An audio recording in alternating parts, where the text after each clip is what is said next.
Hello there. Did you miss me? That's a very loaded question, isn't it? All right. Let's do that. How did I fuck up my camera position? How do I manage to fuck up my camera position every goddamn time? I'll have to lean away a bit because I'm like really up in people's faces when I do that. Ah, the joys of being a professional streamer. I don't think I'll ever know that joy. Anyway, more Tex Murphy. Just get my watch off because that annoys the piss out of me. There we go. All right. So, Jengus is loaded up on lipsticks. That means Lee is safe. All right. So, it's been a pretty full-on weekend, and I have no idea what I was doing the last stream. I'm sure it'll come back to me. I had a quick scroll through my notes, as you can see on the left side of your screen here. Apparently, we're going to go poke around Frank Shimming's bus locker. Apparently, he has some cool stash in there. And we also have Law and Order's nav code. And they stole Larry's pass card. We definitely need some pass cards because we have... Oh, I had a legend going on here. I'm not sure. Okay, so exclamation mark means that I have it, and R means that I've also read what's on it. They have little diary entries, and some of these passwords are still a bit of a mystery. But I happen to know there's 7 pass cards, so some of these, well, there's obviously more than 7. So obviously, they're not all pass cards. I'm kind of hoping that Dragon and Pong here are not gonna be part of the pile. But that means we are probably gonna go get Larry Hammond's gray pass card. The password being King. I'm stalling, aren't I? Okay, so Orc War Chief Reviews asks if I'm doing anything for Halloween on my YouTube channel. No, not really, because it happens. The fact happens to be that my birthday is Halloween, October 31st. So I'm just gonna be having a birthday, really. And I've never really done Halloween stuff on my channel anyway. I take so goddamn long getting videos out on a normal basis, so the thought of me preparing something for any holiday is just not gonna happen, really. So sorry, not really doing much of anything, just doing my thing, whatever that thing is. And that thing today happens to be Mean Streets. Where the fuck am I? I have no idea. Oh, happy birthday. Oh, thank you. Oh, shit. I think I've already done the thing here. I think I also have to complete this little shootout, so it doesn't give me a game over and stuff. Do you know what? Oh, I can just press escape. Okay, well that's cool. Let's just say we've done that. I think that's that was the apartment with the blow up doll. I can't remember whose apartment that was. It was like, it's only been like half a week ago since we did the last stream, and I'm already. Anyway, so let's do the bus locker first, because that seems like a very nice, easy going thing to do. I'm sure there's nothing dangerous there at all times. Scott Murphy should hold the Pain Olympics speedrunning. All demons must go to hell for your birthday. I wouldn't put him through that. Hey, chaps. No, I would not put anyone through. If anyone wants to do a birthday stream for me, I would be honored and flattered. But I'm not. I wouldn't put anyone through All Demons Must Go to Hell. I did, however, do a talk this weekend. This is part of my busy weekend. Saturday, I actually did a talk about All Demons Must Go to Hell for Retro Game Days. It was in Danish, so it probably wouldn't be terribly interesting to most of you. But I think Changus might. Changus is Norwegian. He might understand parts of it. And Orc War Chief Reviews also ask if you have plans to do Gabriel Knight in the future. have a look at my channel. Have a search of my channel for Gabriel Knight. I did a playthrough of Sins of the Fathers with Francisco Gonzalez, Grundislav Games. Maybe most famous known for Lamplight City and upcoming Rosewater. He's the developer of those. We're both Gabriel Knight fans, so we did a whole series, a whole Let's Play series of Sins of the Fathers. And that's really what I've done with Gabriel Knight so far. Oh, and there was that remix record. The thing we put out on vinyl called Synths of the Fathers. Robert Holmes seemed to enjoy that one. But other than that, I haven't really done much with Gabriel Knight. I do want to do a retrospective of it in the future at some point. But truth be told, I've never actually finished the third game. I played 1 and 2 many, many times. Never finished the third one.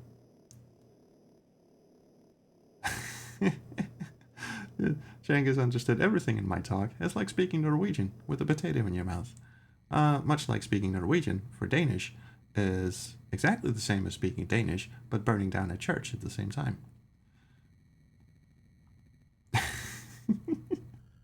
Alex did some research on All Demons Must Go to Hell, and it's quite offensive.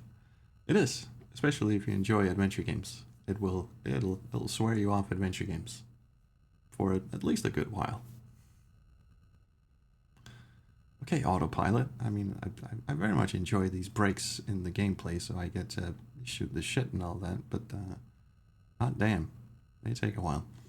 Okay, so let's save my game here. I should have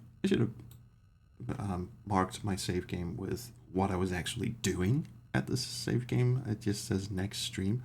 Anyway, I'm gonna call that bus locker. Get busy and freaky with some bussing. Oh, it's one of these. One of these where nothing happens, no interaction. The locker key was for an Airbus terminal in East Los Angeles. The Airbus is the only way poorer people can travel, and the terminal building is big, hot, and dirty. Like your mom. I finally locate rows of lockers and decide to start here. I use the key on about 50 different lockers before I find the one that fits. Inside the locker is a leather wallet. I open the wallet and find a black passcard and the word Koro written on it. See, we happen to know what this is.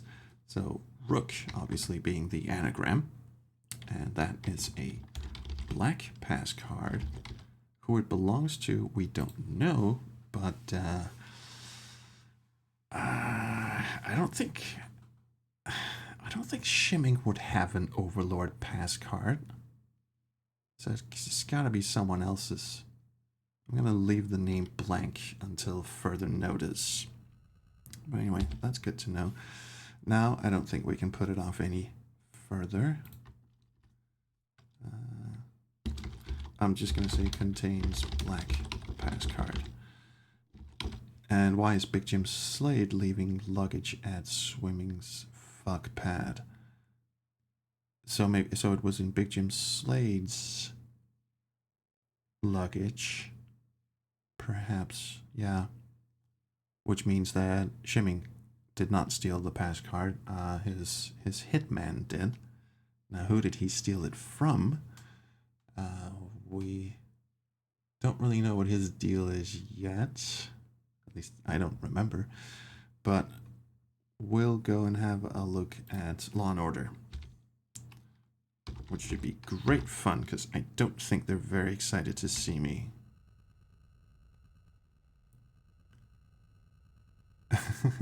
It's as bad as the Cthulhu adventure games. Those drove me nuts. I've only played a little bit of Prisoner of Ice, which was pretty bad. I mean, the presentation was glorious, and it seemed like a good game, but hot damn, the first, I don't know, 10 or 15 minutes of it are on a very strict timer. Like you're in a U-boat, like a submarine, and if you don't finish all the steps within this very strict time limit, the fucking monster pops out of the, I was going to say garbage hold. That's not what it is. It's cargo hold. That's the word I was looking for. Pops out of the cargo hold and just kills everyone. And I saw a Let's Play of it, and it does not get any less weird the further you get into it. All right. definitely going to save my game here because, like I said, I don't think they're very excited to see us, but hopefully we can just sort of slip by unnoticed. Nope. There will be no slipping. I'm going to have to get 2 shots out because they always come in 2s. Shit, did I get hit? No, I don't think I did. Ah, that was a cheat. What am I doing?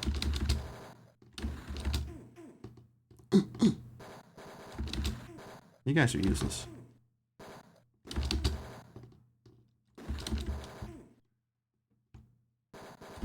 It's like waiting at an intersection to be able to move again. Alright, are we done? Ah, you cheat, you bastard. Not another screen, please. Okay, finally. I feel like I've got to work fast at the Law and Order party offices, you think? More security people will probably be showing up real soon. I'll work my way quickly through some administrative office. No information of any value there. That's an interesting way of hyphenating that. I find a door that's marked off limits, official clearance only. That would be us. I enter the room, setting off an alarm. I've got just 10 minutes to shut it off before the police arrive. Good fucking damn. Hi, Pixie. Yeah, Tex bullet dodging like he's in the Matrix. Yeah, that would be me. The only good freak is a dead freak. Okay, let's shut off their fucking alarm system. I would gather that it is somewhere on their desk. Firearms cabinet desk. Let's have a look. Standard work desk. There's a drawer. Let's have the drawer. Let's open it. It's locked and you don't have the key. Well, we'll move it. We'll also move the desk just to see. Okay. Back you go. Picture. A man in a Law and Order uniform. Yeah, it kind of looks like a difference. There's a safe. I very much doubt it's inside the safe. It's locked and you don't have the combination. Let's have a lick of it. Yeah. Okay. Closet. Built-in storage cabinet. Let's see what's inside it. It is locked. Do we move it out of the way? No. Okay. Desk is a bust. Let's have a look. Oh, probably the reception area. Either that or the shelves. Workstation. L-shaped workstation. There's a printer, the monitor, cabinet, and a control panel. Let's have a look at the control panel. With a switch. Small switch. Can't be that easy, can it? Flipping the switch makes a clicking sound near the closet in the corner of the room. Alright, let's have a quick look at the cabinet. Look. Standard storage cabinet. There's a door. Open her up. A memo. Good. Corporate memo from the last meeting. Officers are Robin Knott present. You know what? I'll get back to that. Back. Answering machine. Let's try and move that. See, there's a key. File cabinet key. Good. We'll have that. Let's go and have a look at...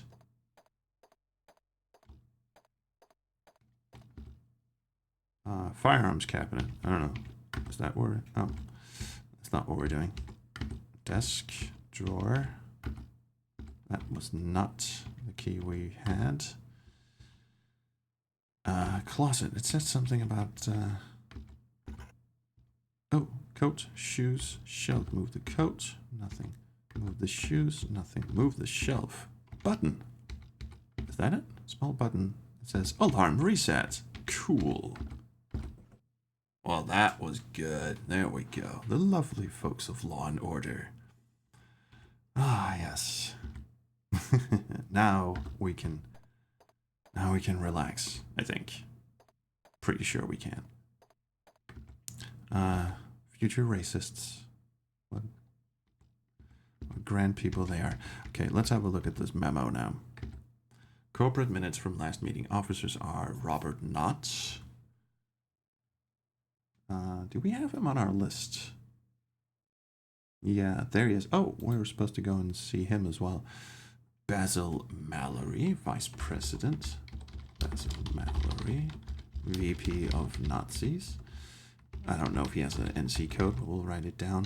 Melba Weedbush, Secretary of Nazis. don't think we'll pay her a visit either, but let's just write them down anyway. Attorney at Nazi. Yep, that's good. I guess we'll have that. And there was a control panel with a switch. We've done that. Speedy. Yes, I know. 7 minutes and 30 seconds on the clock. Doing good. High definition computer monitor. What does it do? Do we turn it on? No. Do we move it around? No. Do we open it up? No. Printer. What do you got for me? Prints 40 pages per minute. Ooh, who needs printers? Ooh, a letter pops up. Interesting. Interdepartment letter. As October 5th will be the day that we officially control the world, you know, you gotta have a deadline. May I be so bold as to propose that this day be the first official holiday of the new order. Have a nice day, Robert Knott. You swine. Let's look at the letter. Okay, just move it around? No. Oh, yes, I wanted to get it. Thank you. I'm sure that'll come in handy at some point. Fax machine. Let's move that around. I think we did that already. Turn it on. Nothing happens. Answering machine. They're in my head. They're in my head. Move that around. Nothing. Open it up. Nothing. On and off. This is Slate. Clark's been taken care of. I think we know whose passcard that was. I probably should have guessed that, actually. Because, what was his name? Clark. Bosworth Clark. So I'm pretty sure Rook is Bosworth Clark's passcard, but didn't this say that, hang on a minute, that Law and Order stole Larry's passcard? I think Larry's passcard is somewhere here too. Clark's been taken care of. Oh, great. We actually hear Big Jim Slade's voice. Alright, let's have a look here. We got a table. It's got literature on it. Hates literature. Detailing plans to move against the mutants. Excellent. Let's read it. Let's move it around. Let's get it. Paper shredder. Move that around. Turn it on and off. Pick it up. Open it up. Nothing in it. Put your tongue in it. Okay, let's not do that. Toolbox.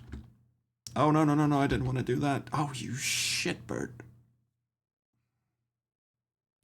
I hate it when the UI does that. Because sometimes I've said this a million times. Sometimes you press the button on your keyboard and it doesn't move, and sometimes you press the button and it moves like 2 knots down. Yeah, the get verb is really dangerous, and I think I've screwed myself. I think there was something in that toolbox that I needed, and now I'm boned. Now I have to leave and come back and do the whole alarm thing again, and do the action sequence again. But I don't think I have to restore the game. I think I keep my items. Hopefully. Oh, I don't even have to do the action sequence anymore.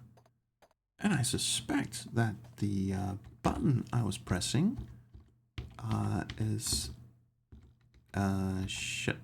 Where was it? Drawer? Open? Petty cash box. Oh, that's not where... Wasn't it the closet I was supposed to open? Did they put the key back? They can't have done that. That's not fair. Workstation. Control panel. A small switch.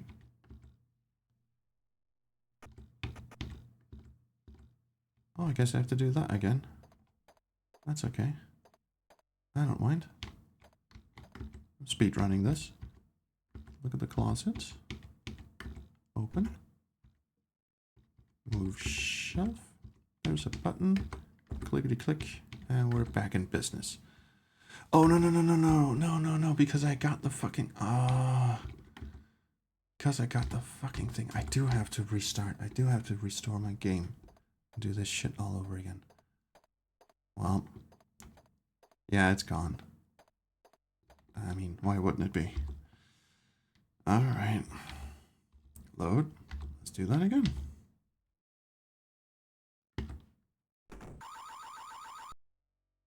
What? It can't possibly...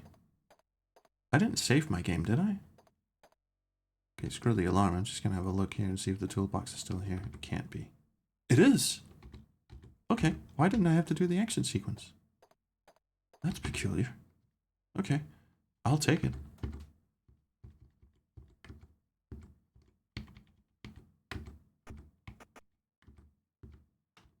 Fine. Well, that's good, I guess. That's weird. Open the closet. Move the shelf.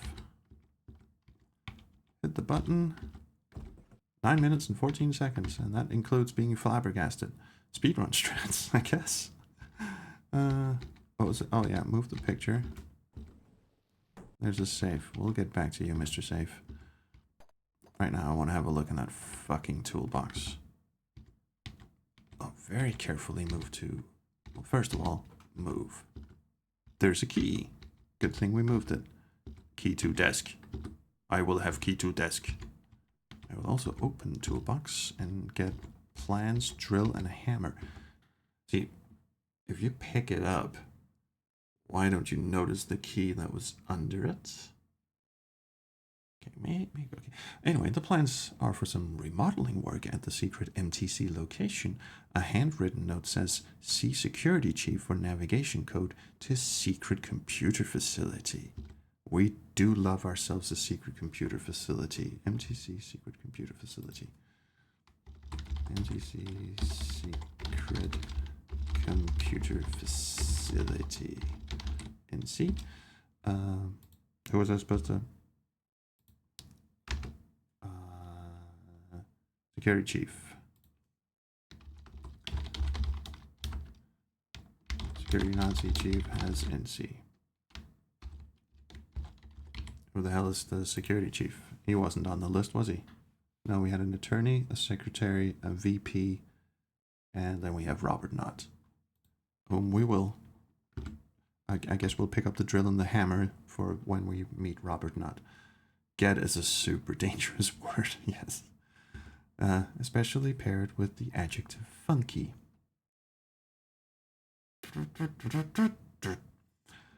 Turbo power drill. First we'll move it, then we'll turn it on and off. Cheerio, Miss Sophie. We'll have it. Why not? Look at the hammer. Mutant man. Oh, fuck off. Move the hammer. Open the hammer. Turn it on and off. You know what? Let's have a lick of it.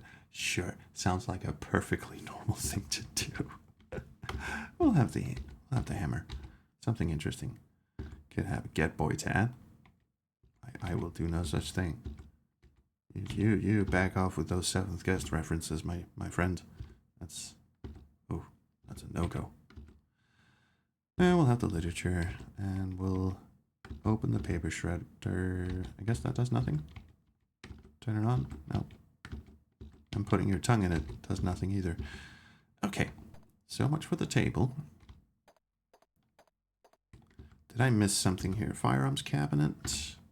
There's a drawer in it. I will open the drawer. It has ammunition. Okay, I'll have that. Oh, I probably should have tried to move it, shouldn't I? But, never mind. Did we get... Yes. Petty cash box. Let's move it. Let's open it. It's got cash in it. Amazing. And $200. We'll have that. Picture, closet. Anything else in the closet? Coat? Do we want the coat? Moving it did nothing. Okay, I'll have the coat. The shoes did nothing either. Open shoe. No. I'll have those. I'll have the shelf as well. No. Apparently not. Okay, let's turn our attention back to what's over here. Licking stuff is a normal thing to do in SQH2, as in real life. File cabinet, flag, bookcase. Oh, this is going to be good. Okay, we got a file cabinet, a file drawer. I believe we did find the key. No, we did not. What a shame. We'll get it. Flag, a red and black flag of the Law and Order Party. Interesting choice of colors, lads. Okay, move it out of the way. Nothing. Open the flag. Nothing. Get flag? No, it won't fit in the trunk. Bookcase. Filled with various texts on violence and bloodshed. Oh, there's a special book on violence and bloodshed. The book, if entitled, I suppose they mean is entitled, An Expert's Guide to Spite, Malice, and Revenge. Again, party platform you can get behind. Open the book. You open the book and read about a number of incredibly rude and vicious party tricks. I guess they mean political party tricks, not actual party tricks like rabbit out of a hat. Including the crazy, okay, it is party tricks. Crazy glue on toilet seat trick that Law and Order Party members are invited to try on people they dislike. That seems kind of tame in comparison to wanting to kill all the mutants. Does it taste good? No. Do we pick it up? Carry some hate literature around with us? Okay. Check the garbage can. Always look in the garbage can. Various bits of common garbage, nothing of interest, but if we happen to move it around, if we happen to open it, if we happen to lick it, you plunge your face into the garbage and emerge minutes later. Your reward is a banana peel stuck to your nose and chewing tobacco on your face. Fuck it, I'll have it. Can't you think of something better? No, evidently I can't. Let's move the garbage can. Does the garbage can open? Okay, never mind. Interestingly, the bookcase had nothing to offer, not even if I move it around. No. Interesting, if true. That is a good taste message. You're right. Hello, Retro Homebrew. Love the handle. I myself love Retro Homebrew. I'm shit at it, but I do love it. This had very little in it. I found a key to something. Was that something over here, maybe? Workstation. Cabinet. Might have been the cabinet. Standard storage cabinet. There's a cabinet door. No, that's the one that had the memo in it. With the names on it. Sure, I'll have that. Printer. Gave us the letter. Have a nice day. Thank you. Chewy tobacco. Yes. Yeah, I'm pretty sure it said we picked up some sort of weird key or something. Wouldn't happen to be for the safe, would it? No, it didn't say anything about a safe. Was there something here? No, just a paper shredder. Was there something up here? Firearms cabinet, desk. I don't suppose we can open the firearms cabinet. No, we've gotten into the closet. I don't suppose we can. Oh, wait. Look at the picture. Open the safe. We don't have the combination. Oh! Oh, we do. Oh, and there's the pass card. Yes, it is gray, and that belongs to Larry Hammond. At least I'm pretty sure it does. Just want to make double sure. Larry. Yes, Law and Order stole Larry Hammond's pass card, and that is the great one. I already wrote that down. Good. Well, that means that I now have it. And I also have the black pass card. So that is 1, 2, 3, 4, 5. 1, 2, 3, 4, 5 pass cards out of 7, I believe. So I'll definitely have that. And I will also have their money. Fuck you. Thank you. That's 2 pass cards, and I believe I now have what I came for. So, fuck you, space Nazis. I'm off. I'll tell you a funny story while we're making our way to the next destination. Bye, Nazis. Get fucked. Okay, so let's go see Robert Knott. 0132. Oh, he lives pretty far away, doesn't he? Alright. Well, so, funny story. Like I said, I've been reading the Tex Murphy novels. Let's get the mouse out of the way. We're trying to capture some footage here. Because we don't have enough footage of flying in this stupid fucking speeder. So, like I said, I've been reading the Tex Murphy novels, and obviously they present more questions than answers. They present a lot of answers and also a lot of questions. There was a very big spoiler reveal at the end of the novel Poison Pawn, which I won't spoil here, but I I was emailing Aaron Connors and wrote a little bit of Tex Murphy fan fiction for his cringe enjoyment, and one of them was something in that was a line where Tex is talking to Mac Model on the VidPhone and goes, yeah, so I blew up a multi-billion-dollar space installation, but in my defense, it was full of space Nazis. I thought that was a very clever line myself. Anyway, I laughed so hard in that bit during Thank Goodness You're Here. Oh, hi, monkey toupee. I've always wanted a monkey with a toupee. I suppose we should go ask Frank Shimming about the company he keeps, but something tells me we get to have a little chat with Mr. Knott as well. Oh, incidentally, regarding all the Tex Murphy novel reading I've been doing and the carrot that's been dangled in my face about interviewing Aaron Connors, if any Tex Murphy fans out there have read all the novels, I would love to hear from you. You can slide into my DMs if you like, because I have many questions. There are some bits of those novels I don't quite understand, and obviously they don't tell the full story, not yet, but they do tell quite a lot of the story that we didn't get in the games, especially the novel Romanov Enigma covers a fair bit of ground between what happened at the end of Pandora Directive and the start of Tesla Effect. Because, as you'll remember, Overseer is basically a remake of this game. So, in terms of chronology, Pandora Directive and Tesla Effect come more or less right after each other. Screw Law and Order. What Knott is what we're going to call him today. And we are going to ask him a lot of questions, but we are probably going to get shot at first, I would imagine. Let's mark him off the list. He wants Lola dead. He wants a lot of people dead. Well, he is the Nazi of our dreams. Oh, God, I knew it. Come here. Identical clone bastards. I was about to say I'm getting good at this, and then I realized I'd be jinxing it.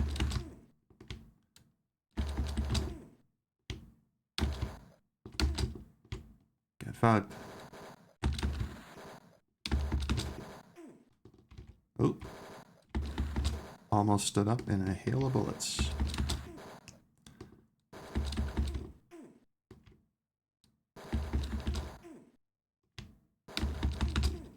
Something tells me the engine can only handle 2 enemies on screen at the same time. That was a cheat. Just showed up out of nowhere. Okay, hello. Sorry about your guards. A lot of Looney Tunes gravity. When you order cards from Temu. Okay, after a fierce gun battle with several Law and Order goons, apparently that's what they are, I break into Robert Knott's living room. You're going to answer some questions, Knott. Okay, he says. Take it easy. I'll cooperate. I'm not anxious to end up like those stiffs out in my front yard. God, he looks like he wants to sell me a used car. Okay, well, we have a lot of questions for you. Let's start. You know what? Let's just start with Law and Order and work our way up there. Law and Order. Can't do one of those. Our office in LA may soon be the ruling center of the civilized world, but I won't be in charge. Someone besides me is calling the shots. Are they really? I would like to know who, please. I will threaten you. I stick my face next to his and say, listen, meathead, give me the scoop or I'll beat your brains out. I slam my fist into his soft, flappy, okay, I'll talk. And then he just tells me the same thing. I just beat the tar out of him for no reason. Oh, yeah, of course. The Wanderer's read all of the novels. He's a Tex Murphy fanatic. Oh, absolutely. I should check in with him. He's a seventh guest and Tex Murphy fanatic. And he was, maybe still is, a private detective in real life, which is kind of cool. I've heard stories. Not any I'm at liberty to disclose, but okay, let's ask him about the people on his list. We've got Bazil, Mallory, Vice President of Law and Order and Head of Security, no NC, Milboweed Bush. She's brighter than she looks, but then she'd have to be. Okay. Obviously not a mutant. Stanford DeMille, fellow party member and our attorney. And then we got Harry Rice, who is on his hit list. Sorry, can't help you. Really? He's on your hitman's hit list, you dickface. And, well, there's the secret computer facility. I don't think we can ask him about that. We can ask him about MCC Corporation. Came to our LA office again. Here's our NC code. I just want to double check that the NC code is the one. Yeah, 5037. He just keeps name dropping that. Just go check out our office so you can get shot at again. Anyway, MCC came and proposed a joint venture on a project to rid the city of the freaks. Sounds like a good plan. We were to handle security problems. Your security is shit, my friend. Well, let's ask him about Big Jim Slade.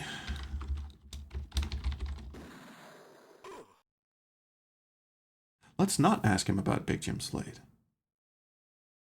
Suddenly, like a clap of thunder, a shot rings out and a bullet catches Knott in the right temple. He's dead before he hits the floor.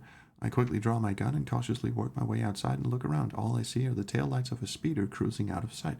Obviously, Robert Knott was a key player, but not the man running the show. Whoever's behind Project Overlord sure didn't want Knott spilling his guts about what he knew.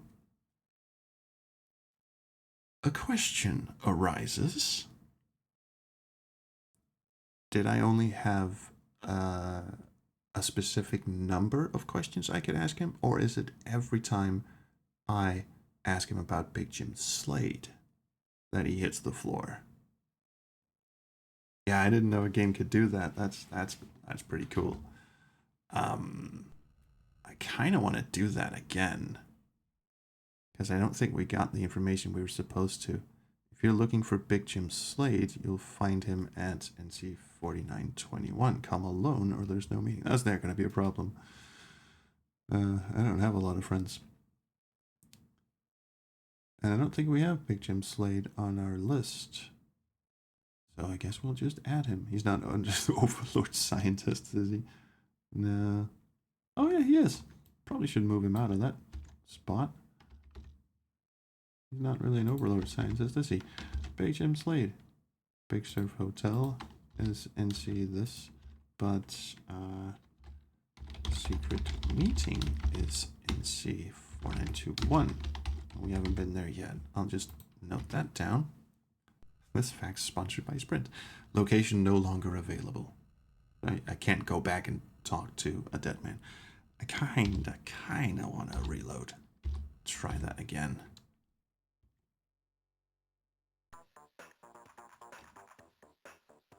And again, it just registers that I have done the action sequence. I'll take it. Okay, let's get straight to business. Overlord. That's the master plan to set up the Law and Order Party as the legitimate ruling party of the world, but it won't be me in charge. Who will be in charge? Let me just check. If I ask about Big Jim Slade... No, I get a set number of questions I can ask. Big Jim is our troubleshooter. If we're having a personal problem, he locates the trouble and removes it. I'm just going to ask about Jason Gideon because I happen to know. But Gideon, ask me about Gideon Enterprises if you want the whole story. Then you'll find out who the real Mr. Big is. All right. Gideon Enterprises, let's go. Fuck. I guess we'll have to do this again. He's gonna get shot a lot of times.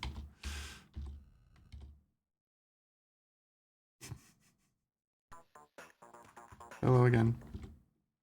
Ask about Gideon Enterprises. Never mind. That's an insta-death sentence, I guess. All right. I'm just going to keep asking him questions. See if I can picture Big Jim Slade troubleshooting computers. Yeah, it is quite cleverly scripted, actually. Let's ask about some other people.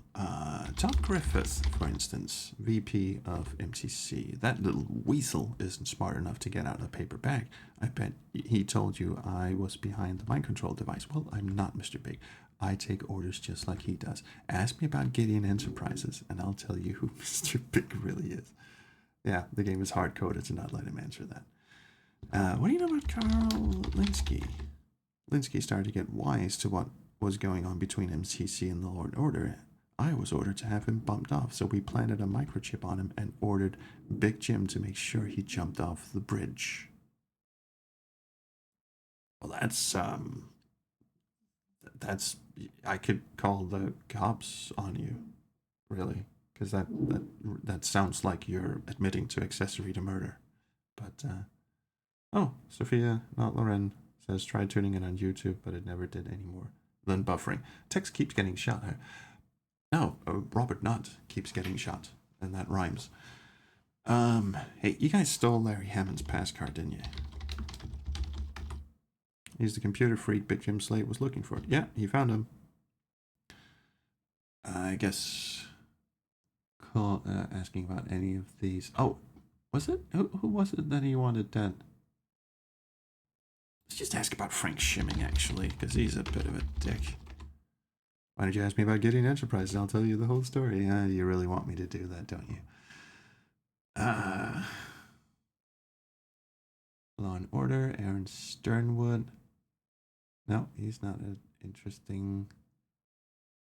Sonny Fletcher, Jason Gideon. Yeah, I think we're just meant to ask about all that sort of stuff. And then watch him get bumped off. I don't suppose he would have any interest. I was ordered to have Clark liquidated. If you want to know who gives my orders, ask me about Gideon Enterprises. Oh, he definitely wants to. All right, fine. Do you know what? Oh, please let me. Oh, please tell me I'm gonna get one more shot at this. Dilla. Oh, sorry, Lang. Sorry, I can't help you. No. I want to beat him up before he dies. I just want to. Greg, calm. Oh, fine. Die then. That's okay. Fine. Again, the game doesn't care how I got the nav codes. If you never ask him, he doesn't have to die. Oh, he will. You can't have a guy like him running around. All right. We can go and meet Big Jim Slade, which I suppose is technically a bad idea. Is there anything else that we haven't gotten to? I don't see anything. Oh, we're supposed to ask Tom Griffith about Lola Lovetoy. I guess we didn't really do that. And we're supposed to ask John Clowes about Sam Jones. I completely forgot who Sam Jones is. And there's the monkey pole thing in Cal Davis's lab, which apparently is not super important. Wait, what? Let's do this on stream. Do you have the mood globe in your inventory? I believe I do. Counter or Gideon question? Counter.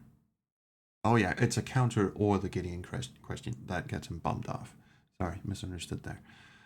Yes, I do have the mood globe in my inventory. Let's go to the pawn shop. Let's see here. What was that? That would have raked me in $1,000. Yeah, I'm not selling the pass card. Fuck that. You got $800 for the transmitter. Lots of keys. Pole. More pass card. Lingerie, what does that give me? $100. Do you know what? You can have that. Flowers, $3. Cigarette butts, 0. That's weird. I believe I remember selling some cigarette butts for something. Anyway, $5,000 for the mood globe. Yeah, there we go. Now Lee can buy all the lipstick she wants. Photograph, $4. I'm just gonna scroll blindly through this and see if anything really has a fantastic price. Oh yeah, the pass cards obviously, but let's not sell those. Wait, what was that? $100?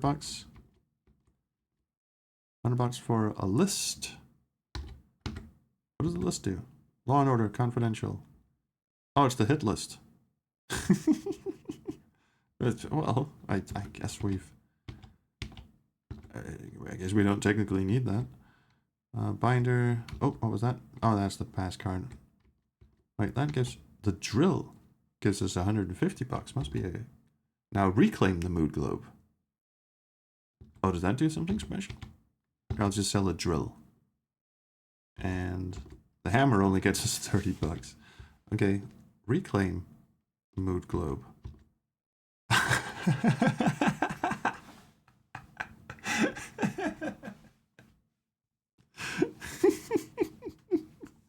Its value has certainly depreciated in the short interim. Infinite money. Oh, you can do that? Oh, you can just. Oh, I thought it would be forever worth nothing. It's still 5,000.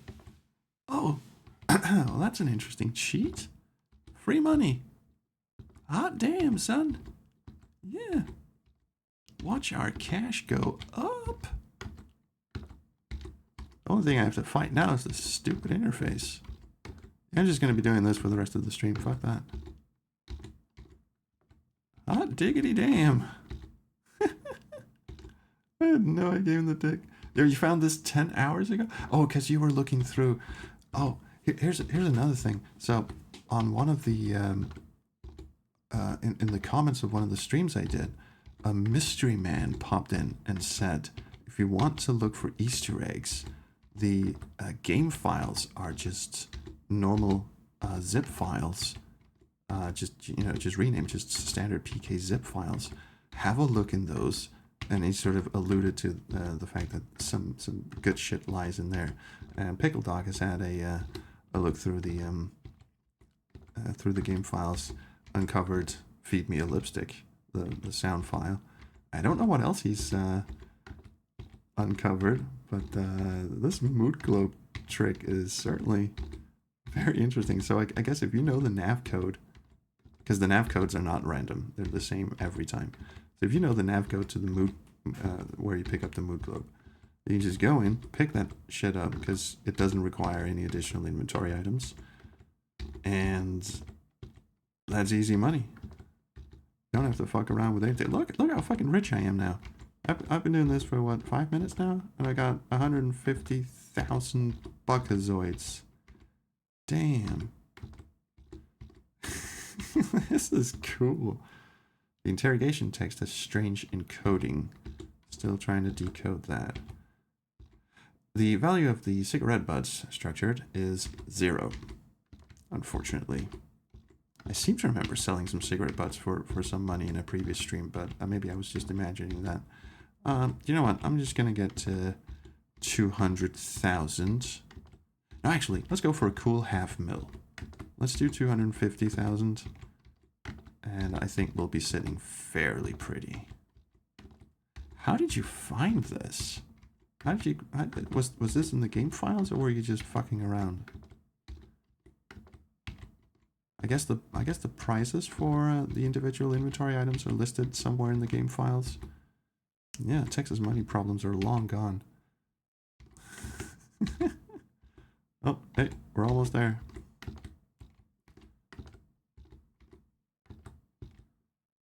See, if the interface wasn't such a stickler, like sometimes you have to press twice and all that sort of shit, you could just do this like on autopilot. There we go. $500,000 is ours. Kind of want to phone Lee and just go, hey, guess what we did? But I won't, because Lee can suck it. Definitely want to keep my Robert Knott safe. Well, actually, do I? Yes, I do, because I might want to go back and ask him some other shit. Cal Davis, that's the pad with the monkey. Yes, I think we can save over that one. Robert Knott got shot. Yes, the two S's are intentional. I'll save over that one. Pretty sure. Okay. You found the mood globe value and noticed it didn't match its description. That's fucking awesome. Okay, where the fuck do we go now? You know what? We could be a bit boring and just go and check in with where the fuck is he? Where's your face? Tom Griffith. It's not technically an Overlord scientist, but whatever. And just ask her about Lola Lovejoy. It's gonna be a dead end, I'm sure. He's not far away, so that's good. I just want to be thorough, you know, and also pronounce that in a weird way. I've already kind of forgotten the whole Lola Lovejoy side story, but apparently he was bribing her to sleep with the boss of Gideon Enterprises, CEO of Gideon Enterprises, for reasons I'm not entirely sure of. Never need to worry about your lipstick informant needing cash. Nope, I think we're pretty good. We can just shovel money at her. Fucking bitch. Oh, sorry, you didn't hear me say that. I don't like Lee.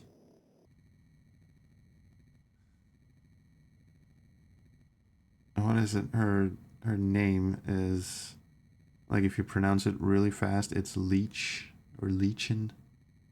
Her name is Lee Chin. So Leech.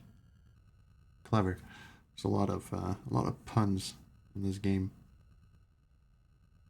A bucking witch, indeed. Yes. Reminded of that scene in Space Quest 4. Let me go, you witch. Her lipstick habit is pretty expensive, but then what she uses it for is also pretty destructive, and one dare say unorthodox. Are you kidding me? I did not know I was going to have to do this. Oh, fuck you. I took a hit.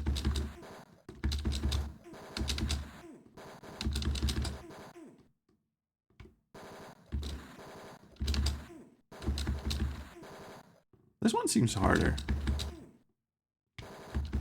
Maybe I'm just having bad luck here. Get fucked. Get fucked. Could you guys fuck off? I was just staring that dude down.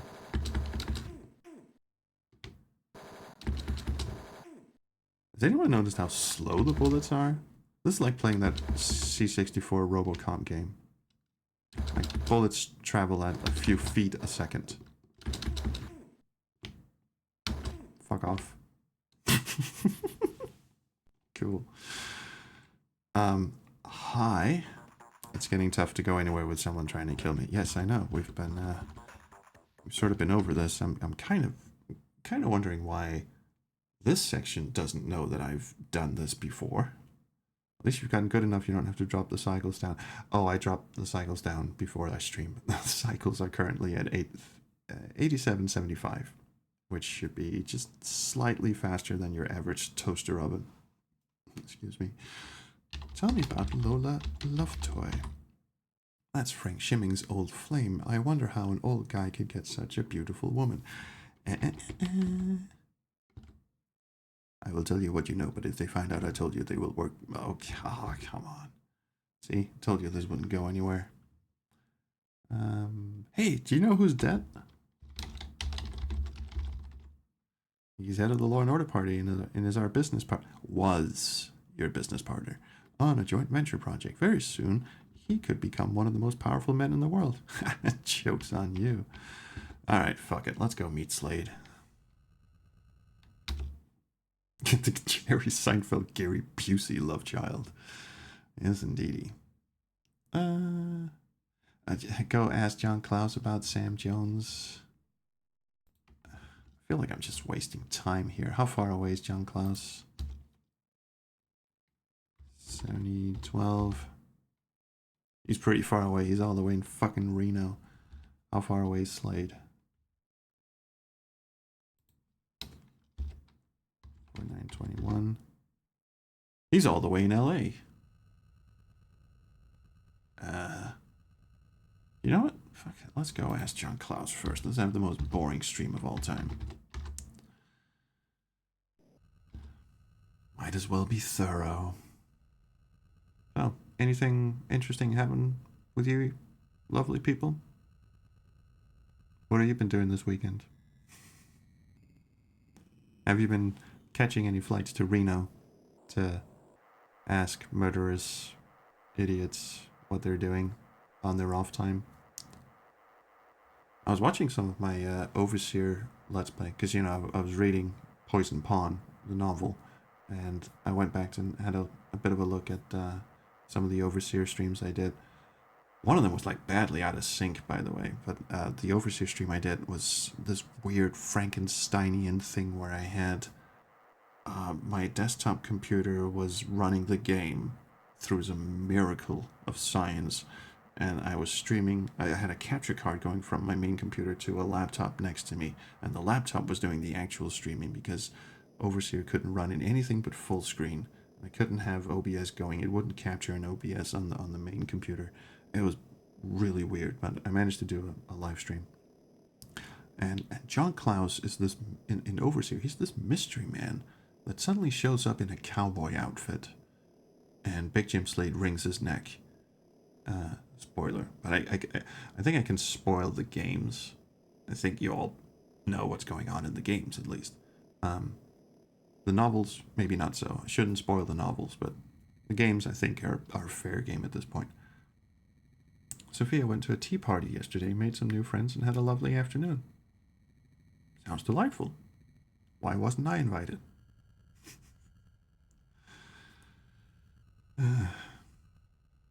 Yeah. Oh, that's good. I went to a kid's birthday party yesterday. My niece's birthday party. She turned 7, I believe. So that was a bit chaotic. Not as chaotic as a shootout in front of future Nazis' headquarters, obviously, but John Klaus, yeah, fine. We'll have a chat. Boy, his speeder's getting a lot of mileage, isn't it? He looks nothing like the John Klaus in Overseer. Sam Jones. What was Sam Jones' deal again? Who the hell is Sam Jones? I didn't make a note of that. Okay. He's an arrogant old Nazi who works in Las Vegas. Oh, okay. I didn't know that was important. Maybe it's a good thing I did that. Oh. Arrogant old Nazi.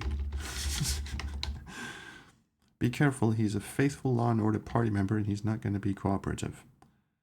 Well, the thing about Law and Order, you see, how far away is he?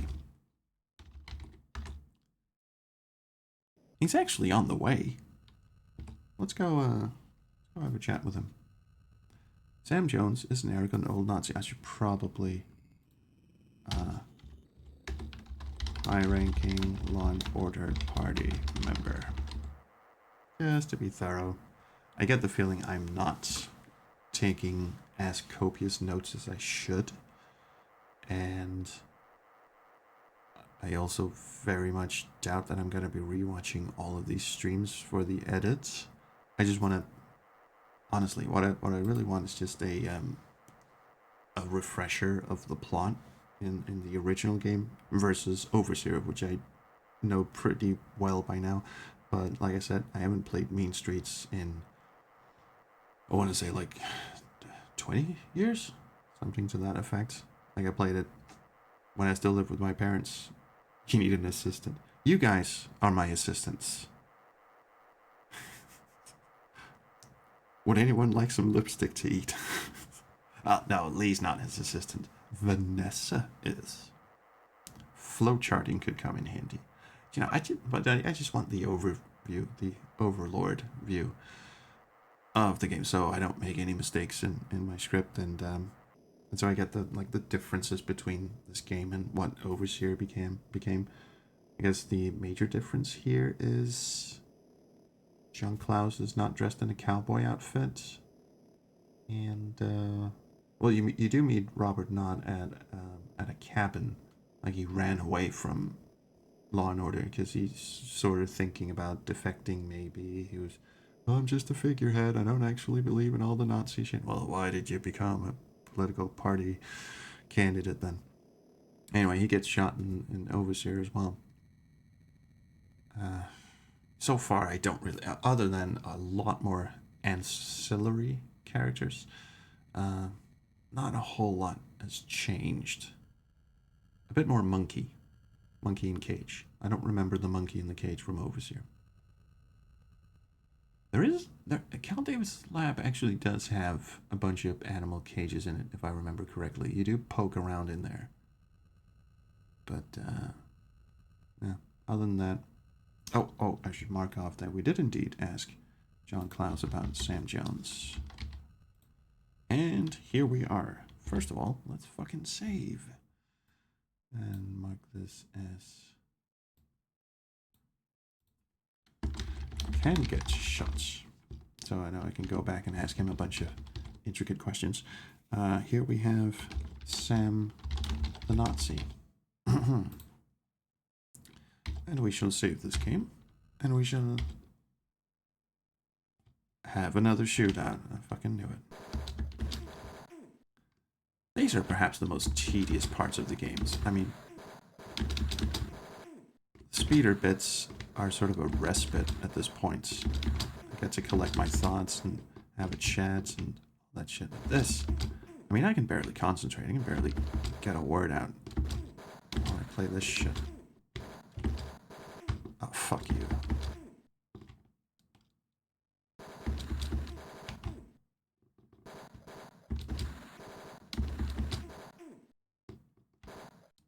Also, my keyboard squeaks a lot.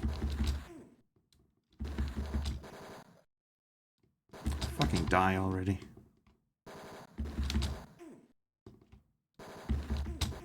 I didn't know Law and Order were in the Clone Wars.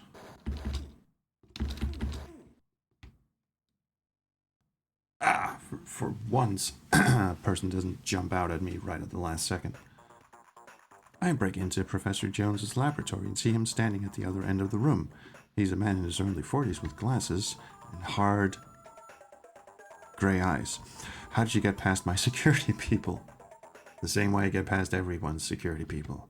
I've given your security people the rest of their lives off. I'm afraid you'll have to start taking resumes again.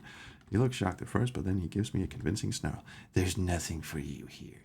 Oh, there's a lot for you here. First of all, John Klaus. Yes, you can help me there. Law and Order. I will tell you nothing. I will beat the shit out of you. It's time to get tough. I get a steely guy to say that I will air out that oversized skull if I don't get the facts. Okay, I'll tell you what I know. But it will do you no good. They'll find you and kill you. Yeah, I've tried that.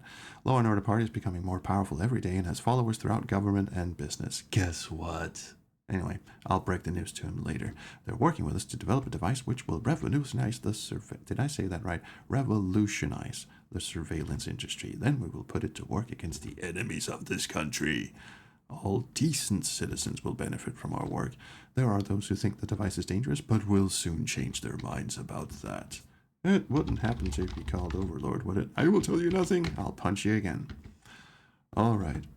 How did you find out about Overlord? I guess it doesn't matter, because it's almost operational. Through microchips and satellite monitoring stations, we can watch anyone, anywhere in the world. Overlord will greatly enhance government security. Everyone will benefit from this new blah-de-blah-de-blah-de-blah-de-blah-de-blah. Fuck you. You're a Nazi.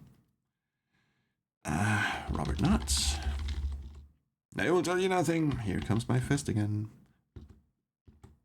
He's the president of the Law and Order Party. Someday he will lead the world. Again, funny story. What do we got here? Say no to crime, or you could break apart like a glass window when get shot. Yes. What else? What else do we get? You wouldn't happen to have some pass cards, would you? I will tell you nothing. Here we go again. He hands me his yellow pass card. What was this dude's name again? Sam. Why does he have a pass card? Sam Jones. Okay, so Sam Jones has a yellow pass card.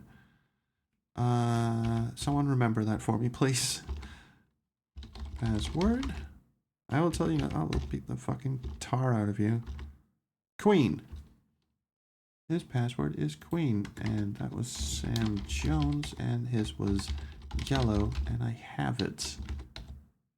Why does he have the Nazi's yellow? Thank you, Bruce. Would you believe he was shot while I was talking to him? It's totally no fault of my own. I just asked him for the shits and giggles. I did not know that he had a pass card. 1, 2, 3, 4, 5, 6. I'm only missing one. I should have asked. I should have asked Robert Knott if he had a pass card. I almost said password, and it's a pass card. I guess that doesn't really matter now, does it? I don't think he has one. Pickle Dog will know if I need to go back. Hey, let's ask him about Lola Love Toy. Can't help you there. Sorry, can't help you there. What about these dudes? Bazil, Mallory. No one gives a shit. It's your vice president, goddammit. But okay. Melba Bush. No. Stanford de Mille. No. Harry Rice? No. Big Jim Slade. Sorry, can't help you there. Oh, really? MTC Corporation, do you happen to know where their secret hideout is? I will tell you nothing. Yes, you will. MTC Corporation will soon develop a device that will allow... I thought you said they had developed it. Anyway, biggest, most powerful corporation in history. We will spread throughout the world, and with the help of our affiliate, the Law and Order Party, we will control the destiny of an entire world. Okay, so he's not... Ow. He was actually part of the... Jesus Christ. He was part of the science... Well, I should have guessed. He had a lab, and he's dressed like that. And he looks like he has a swingers club. I don't know. It's the beard. Anything else? Nexus. God damn it. I will tell you nothing. Oh, God. Well, he looks surprised, doesn't he? Let's get tough. I was given a Nexus terminal, a pass card, and a password by MCC to work on Overlord. This allowed me to access the central computer. Yes, but I want to get there. How do I get there?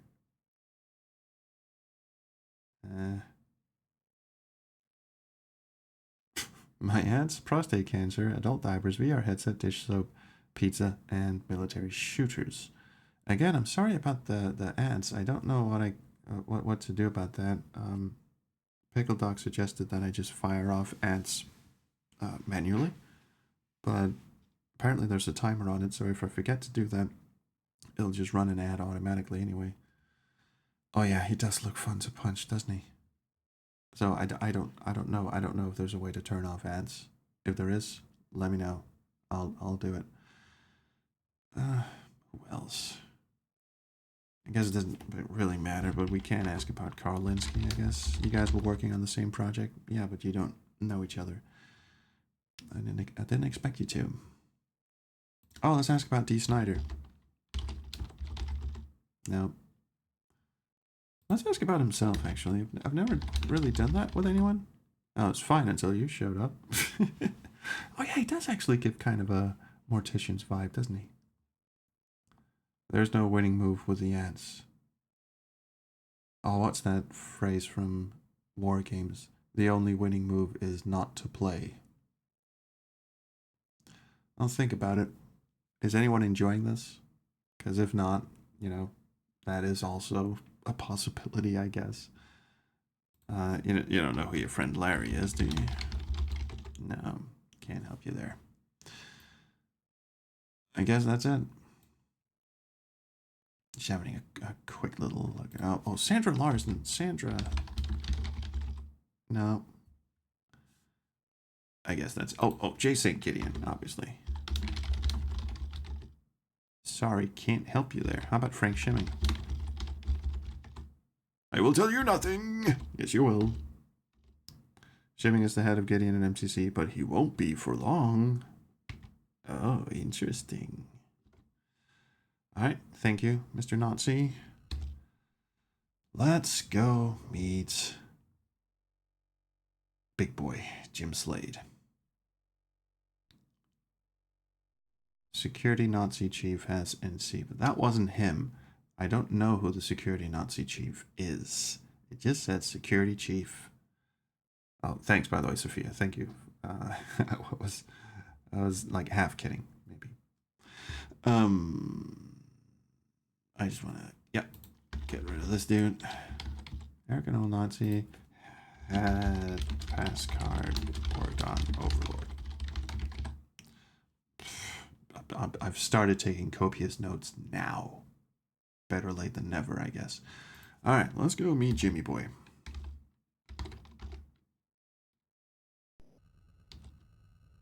How about a nice game of chess?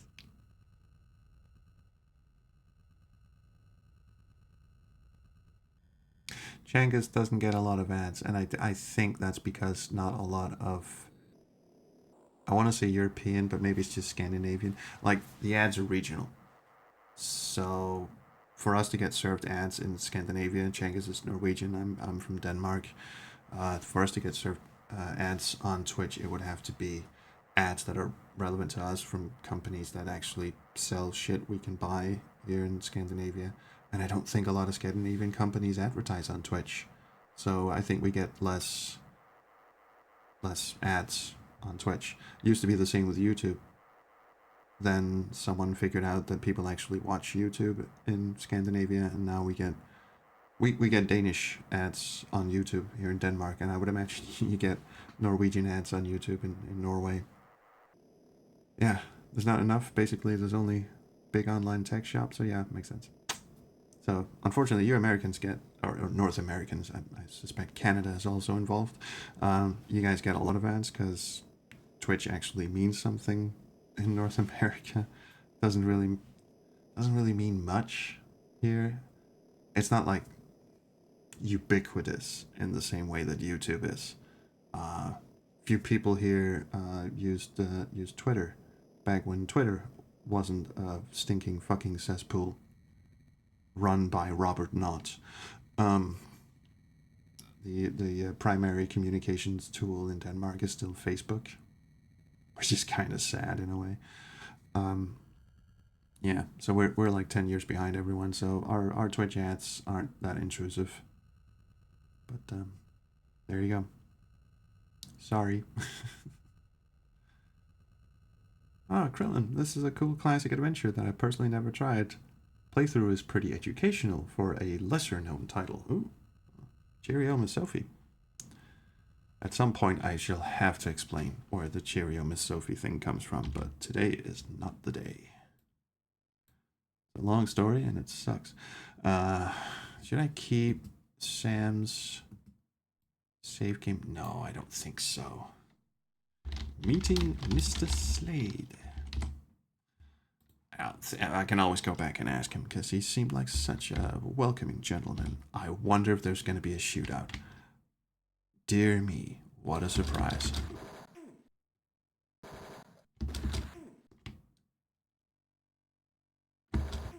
This was comparatively easy, I'll say. Oh, now you come. Now you keep coming. Now you come. Could you guys fuck off, please? No, you too.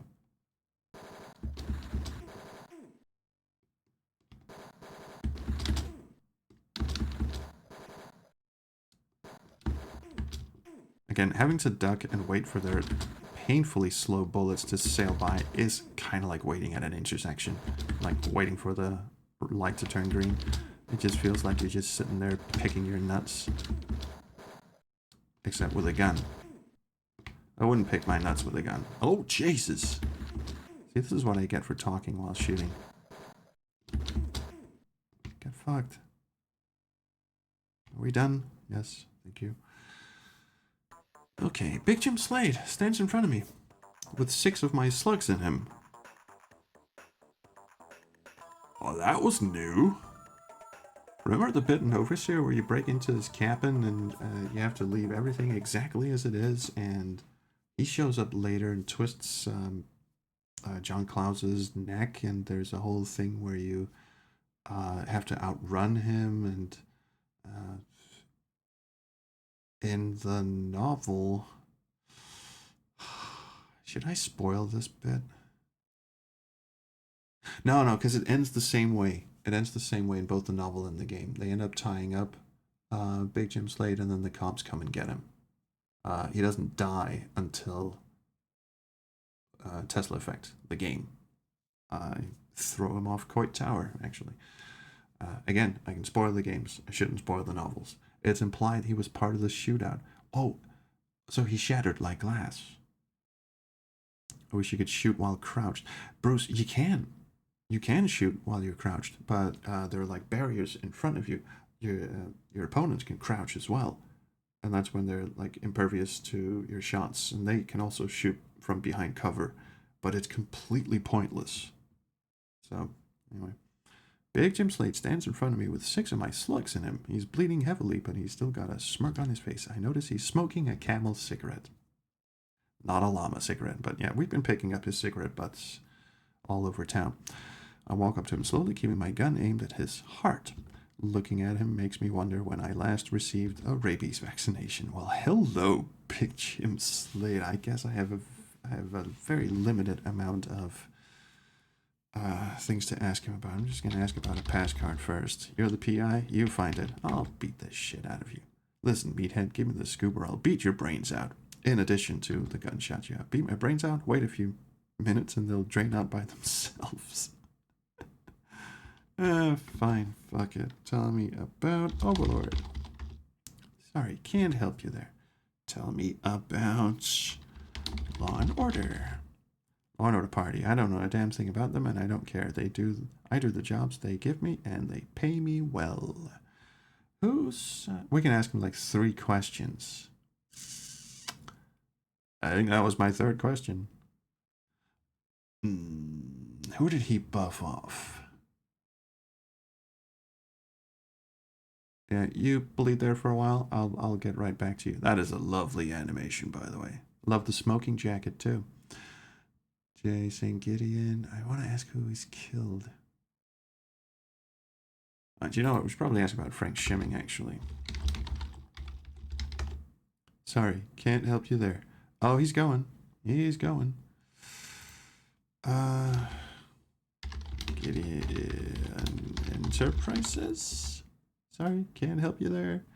Oh, we get to ask him loads of questions. That's going to be fine. So he didn't really want to talk about anything. Nexus? You wouldn't happen to know where the fucking Nexus is? No. See, he's fine. He's fine. Robert Knott.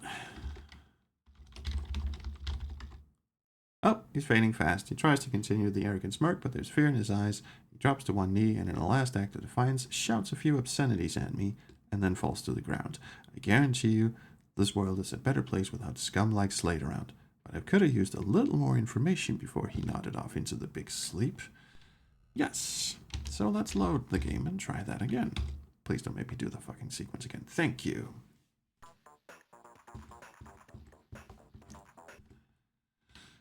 Robert Knott. He was the president of the Law and Order Party, but I think his term just expired. You might have had something to do with that.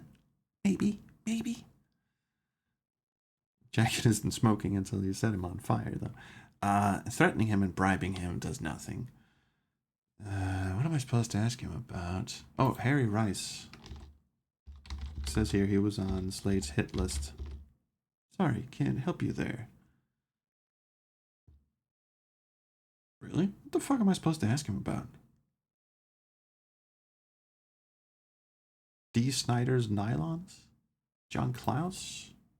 He doesn't give a fuck about John Klaus, and I've looked for that guy. Haven't found him yet. You want his nav code? I've got his nav code. Oh, well, Carl Linsky, obviously. Let's ask him about Carl. Linsky, I got a call from Robert Knott at Law & Order to make sure he got to the bridge and took his dive. They planted a small device on him, and he turned into a robot. That's how all the jobs are done. I get a call, I do the job, and the money's transferred to my account. No names, no traces. It's real clean. He has no leads? He was just the hitman. The way the death text is worded, it sounds like he's just like you're supposed to ask him something specific, and then just fucking nothing happens. Cal Davis, how'd you bump him off? Oh, he struggled a bit when I forced the cyanide down his throat. When the job was finished, I got the money wired in, no questions asked. Okay, let's just go through the whole murder list. How about Larry? Can't help you there. You didn't bump him off yet. What about David Pope? Yep. Off he goes. So this is pointless. Okay. What the fuck am I supposed to do now? I guess we could call up our informants and ask about some of the names we've gotten. I'm gonna keep the save game just in case. Who is?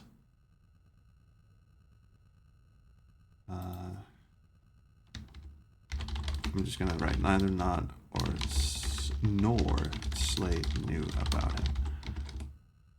Because why would they? We could ask about Harry Rice. Because call the assistant that charges you for small talk. I'm gonna start with Vanessa. Because even though I have $500,000 in my bank account, Can't help you there. oh, she didn't do the thing.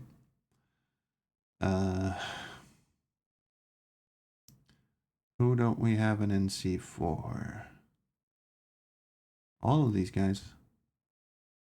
We're missing an Overlord scientist. We'll ask about the Nazis. Bazil Mallory? Can't help you there. Didn't think you could. Melbowie de Bush. I'll check it out. Oh, we got her? The Secretary of Nazis. Cool. How about Stanford de Mille, which sounds like a pen name for a swanky. I'll check it out. Oh, dear God, Vanessa coming through. Okay. Robert Knott, Lola Lovetoy, and a job. Nexus. Yeah, I don't. Help you there. No, I didn't think you could. Who else? Who else? Who else?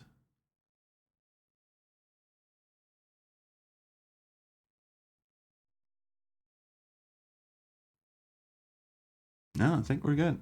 Those are the last people we haven't had the pleasure of speaking to. Okay, cool. And the only ones that are unaccounted for is Mr. Harry Rice and Bazil Mallory. So we'll call Lee about those. Can't help you, hair.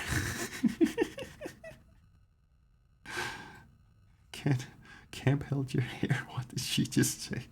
We already had Feed Me a Lipstick. I think Vanessa needed a catchphrase too. Can't help your hair. Can't help your hair. Location no longer. Let's call Lee. I've only got 2 questions for her anyway. Alright.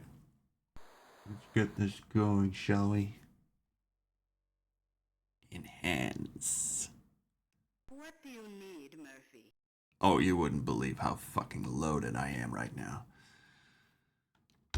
Bazil Mallory. What's it worth?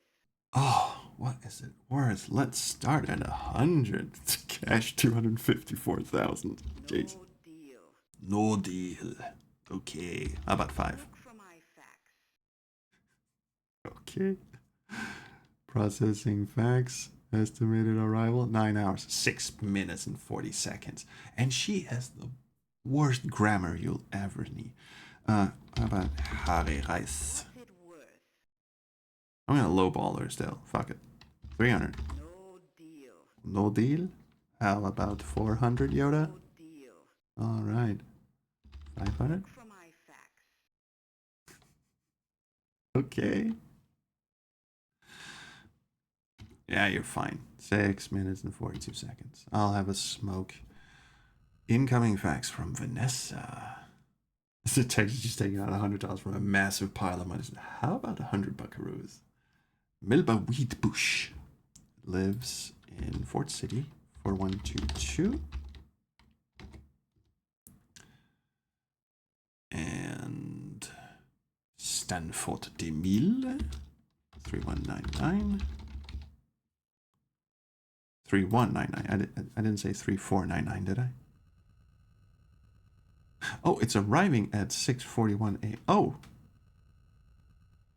Damn, I never made that connection. That means it should pop in right now, shouldn't it?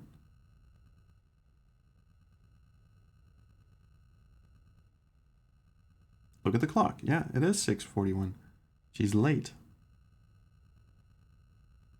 I paid her $500 and she's late. Oh yeah, the clock is this. Can you see my mouse? Yeah, that's the clock.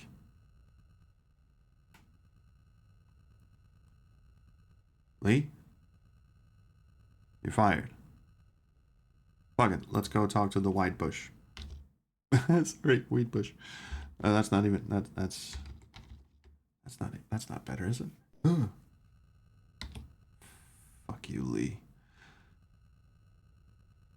Oh, there we go. There we go. She just about made it. Yeah, the wheat bush. Yeah, that's what I was thinking. The wheat bush with a peach Melba flavor, I guess. Talk to Sonny Fletcher. He may know where to find Bazil Mallory. I hate you, Lee. I hate you so much. Okay, Sonny. Ask about... I forgot. Bazil Mallory. Harry Rice lives in Pasadena. And he was on the hit list for reasons we are not entirely clear on.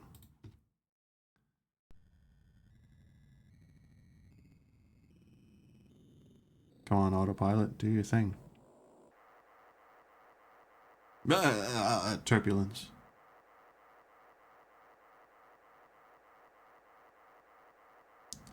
So what do we need to ask about? We need to ask about Overlord and passcards. I don't think any of these fine, upstanding citizens have passcards, but...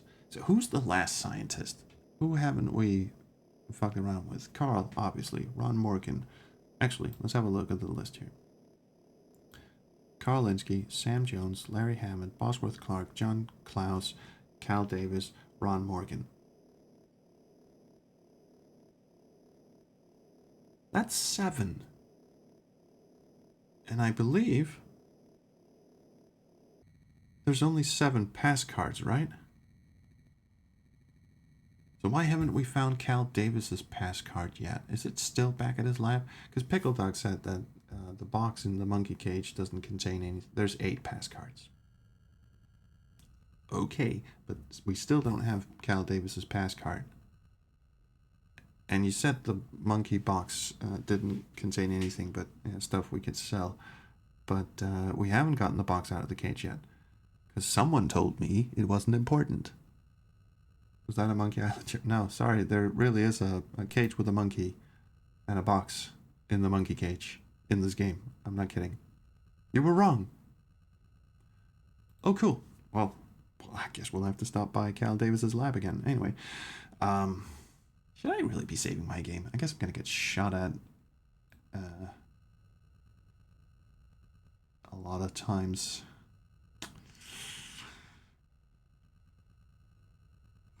Excuse me. Tom Griffith. You know what? Let's save over Tom Griffith. Who are we meeting again? Oh yeah, the Wheat Bush.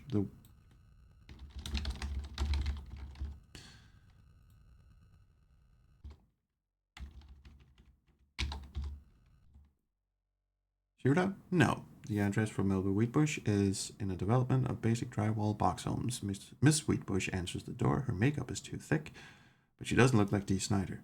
And her yarn eyelashes make her look like an ancient Raggedy Ann doll. She wears imitation diamond earrings, and her features are bony and scrawny. Just my kind of gal. I begin asking questions, but it only takes me about 30 seconds to realize that she's a complete airhead. She starts ranting and raving about mutants contaminating the water supply and that they're bad dance partners, etc. I ask her about the Law and Order Party, and she says it's a good place to meet nice eligible bachelors.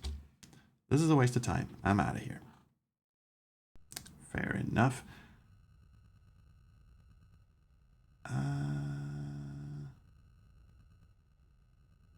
How far away is...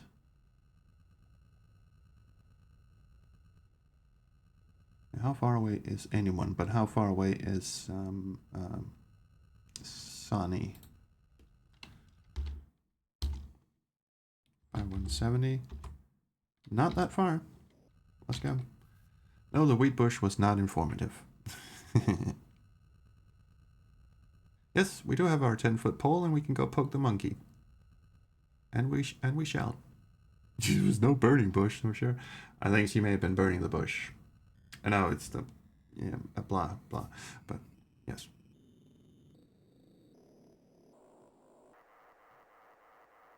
Oh, it's probably chalk her off the list. Yeah.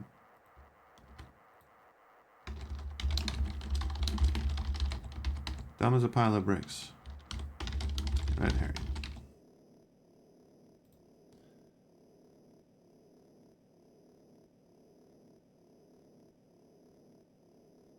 I love how the flight sim completely freaks out when you're trying to make a landing. Oh yeah, was it Pickle Dog who said earlier that the irony was that sometime late in the future, Sierra used the flight sim engine to make King's Quest Mask of Eternity, which is not a joke. That's true. Mask of Eternity is built on a extensively reworked version of Dynamics' flight sim engine that they used for Red Baron, shit like that. Madness. Absolute madness. Excuse me. Yeah, Mask of Eternity was a mess. You have no idea. Damn. Even the usually unflappable Roberta Williams is still deeply scarred by Mask of Eternity. Speedruns of Mask of Eternity are nuts. Oh yeah. Well, you can't really enjoy Mask of Eternity unless you have the nude code activated. I don't think I need to save. Hey, Sonny.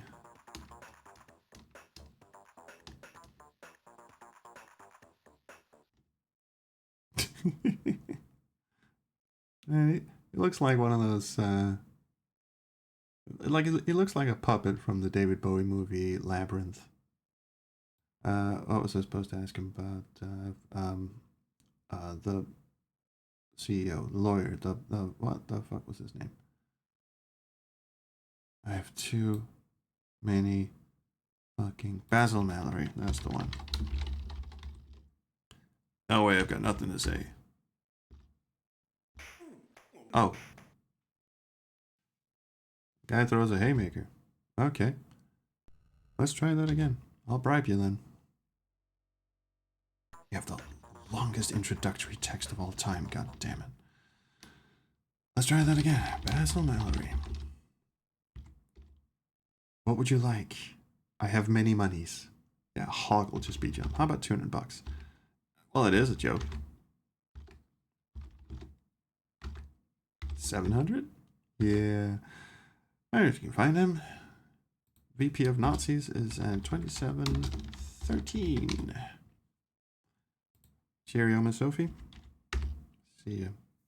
Give him $1. That would be great if that was the cheat code. You could just give everyone $0 or $1, and that would work.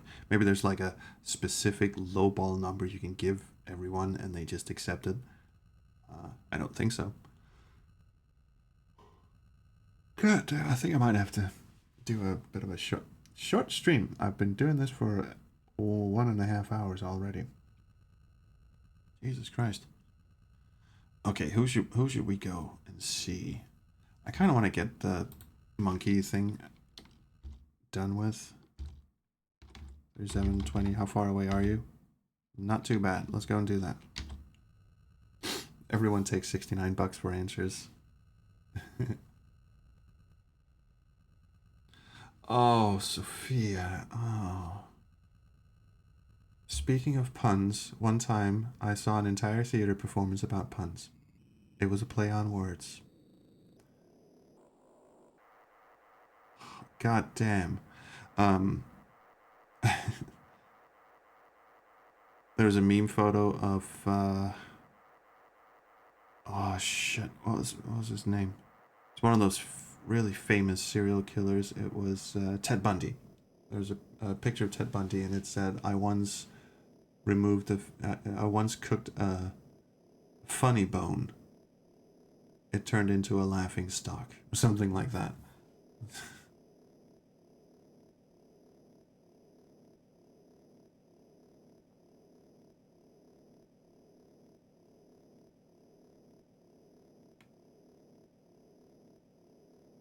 So just for funsies, has anyone in the chat read any of the Tex Murphy novels? Also, hi KM. This will distract you immensely from programming. I think let's just start spouting different programming. 10 print hello world. 20 go to 10. Bruce has specifically asked if anyone has read that. No, never mind.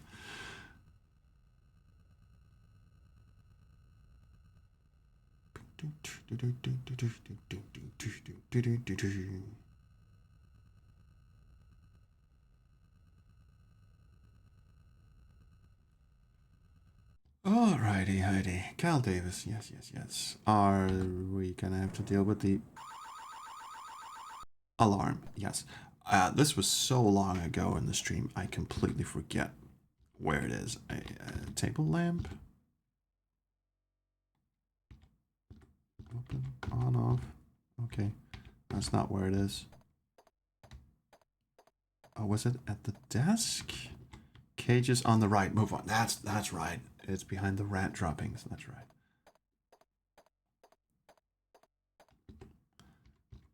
Rat cages. Move. Circuit box. Open. Switch. On, off. There you go. Thanks, Pix. Jenkins, he kind of missed a trick with the audiobooks. I mean, he read them himself, and I'm sure he does a great job. I mean, it would have been perfect just to get Chris Jones to do the narration, because they're written in the first person. So, but still, you know, Chris Jones, busy with some shit. So I can understand why he didn't do it, but I'm sure Aaron is a great narrator. Okay, cage. Box. Get box. You used the 10-foot pole. Thank you. I was really worried he wasn't going to do that. The box contains the orange pass card and some money. That would be orange. And we've got that. And now we can actually use his computer.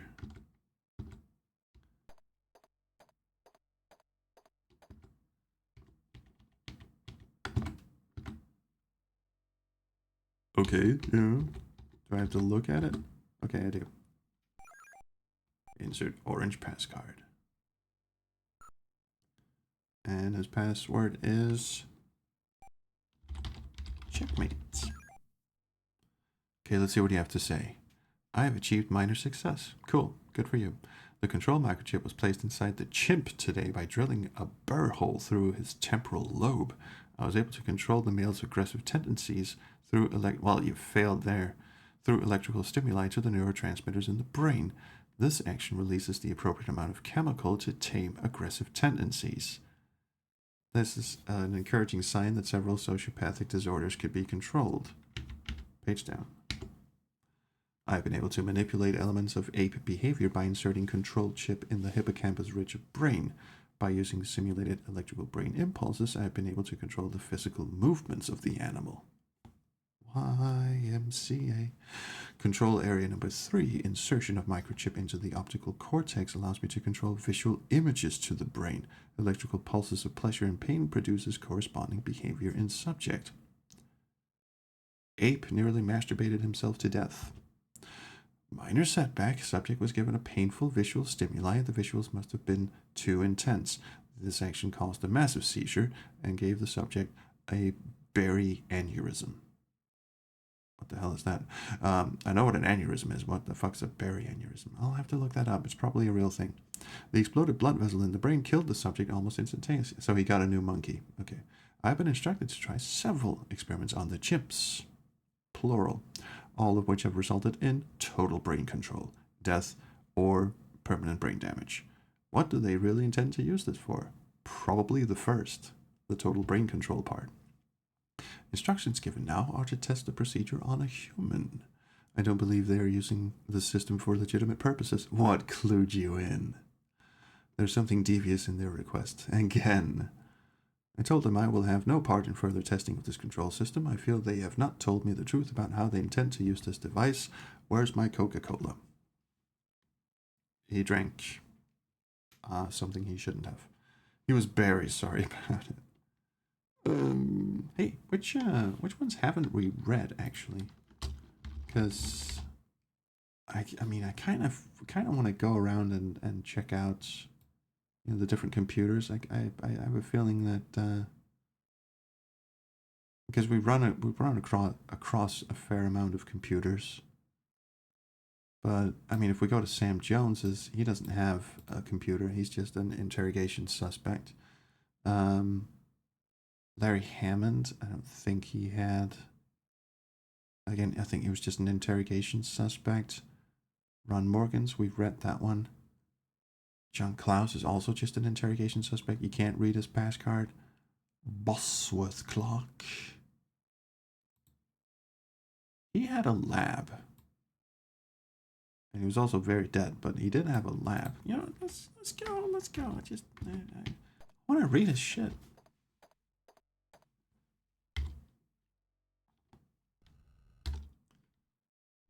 How far away is he? Quite far. That's okay, we got time. 3 that are not readable. There's 5 computers you can use the passcards on, and 3 that are not readable. I already forget how many we've read. We've read 1, 2, 3, and there are 5 computers. So I'm gonna go out on a limb and say Bosworth is 1 we can read. John Klaus is not 1 we can read. That's an X. Larry Hammond is an X, I believe. Well, no, actually, Larry Hammond might be good. And Sam Jones is a no-go. That's 1, 2, 3, 4, 5. That's amazing. I've got the same combination on my luggage. So we're off to read Bosworth Clark's, and then the last one is Larry Hammond's. I think we can do that.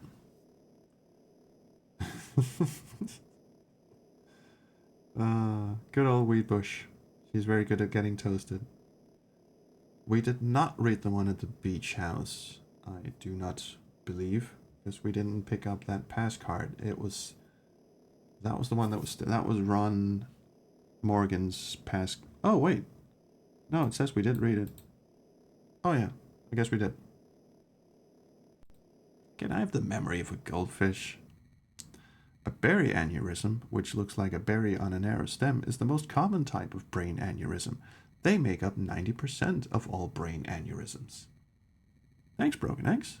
I had a feeling it was a real thing. I know the grammar in this game can sometimes get a little wonky, but I couldn't...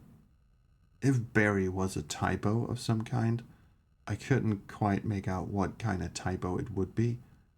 A very aneurysm? That doesn't sound like something.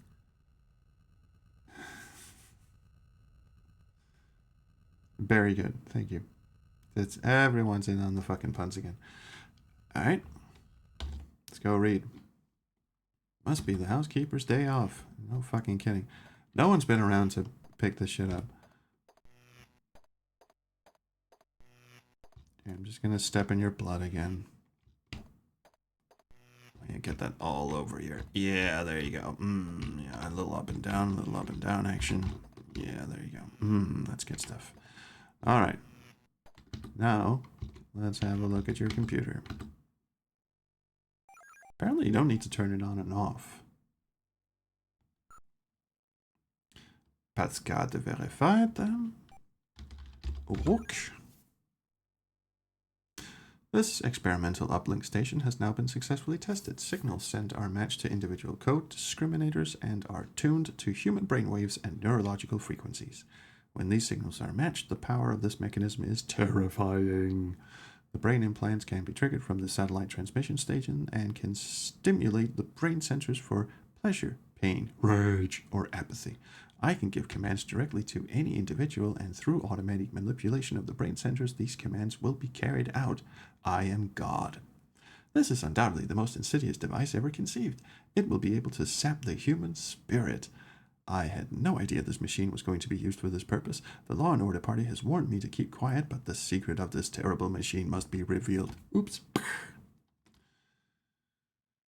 Well, that was fun, wasn't it? Yeah. Sorry, dude. Leaving.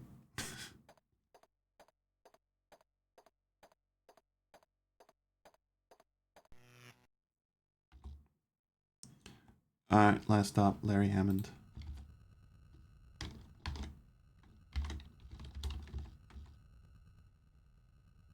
Ah, damn it. Oh, because we picked up Larry Hammond's key card at Law and Order. Where the fuck are you? Larry Hammond. Here we go. 4935. Oh, he's all the way over in fucking San Francisco. Alright, here we go. God, I had no idea this machine could be used, this evil machine could be used to do evil.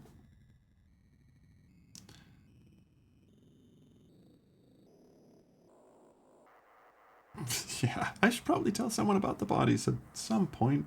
Nah. Why bother?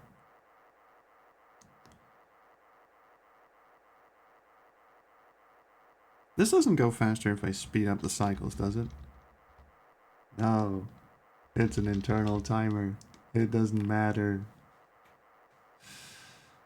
Of course, this bit is coded just fine. Actually, the whole game it holds up surprisingly well. This will try the turbo button. Oh, I did.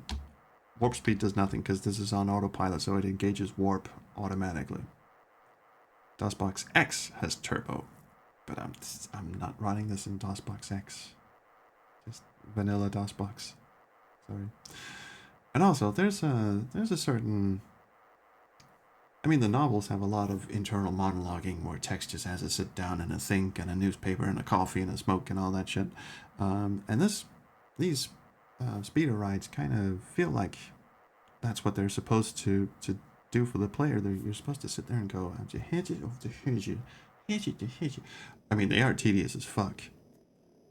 But I get the sense that that's what they're supposed to be, just a bit of thinky time.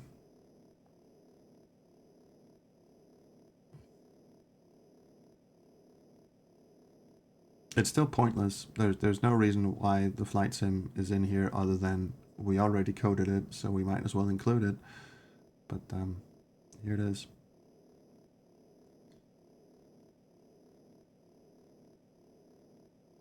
Oh, come the fuck on.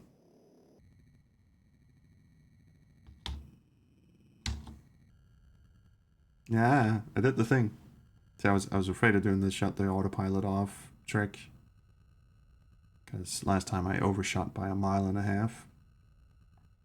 It is an excuse to use the flight sim. That's very clearly what it is.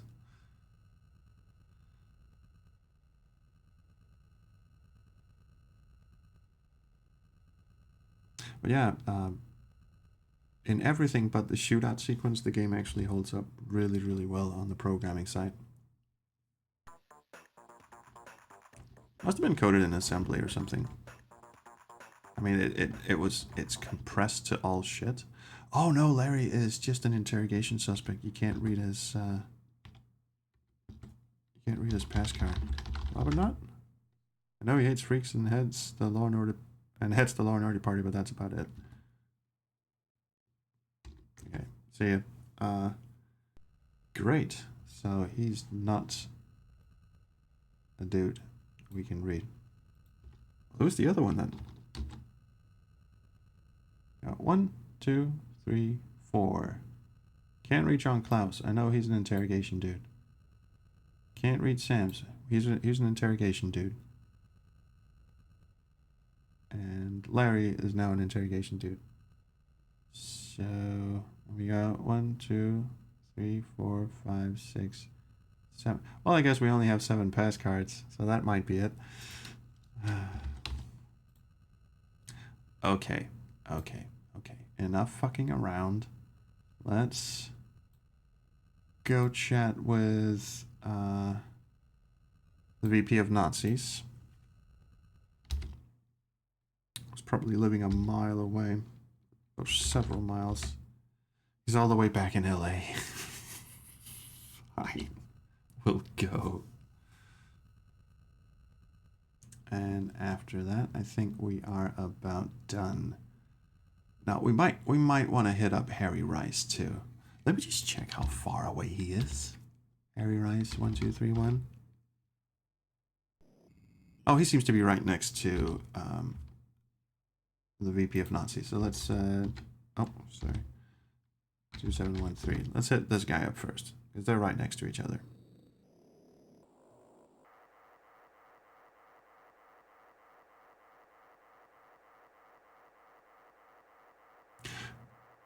It would be hilarious if they hit links or leaderboard in here. There is links 386. No, what is it? Is it links 986? They have a links joke in Under a Killing Moon. When you're on the Moon Child, you open this cabinet somewhere and you take out a box of links.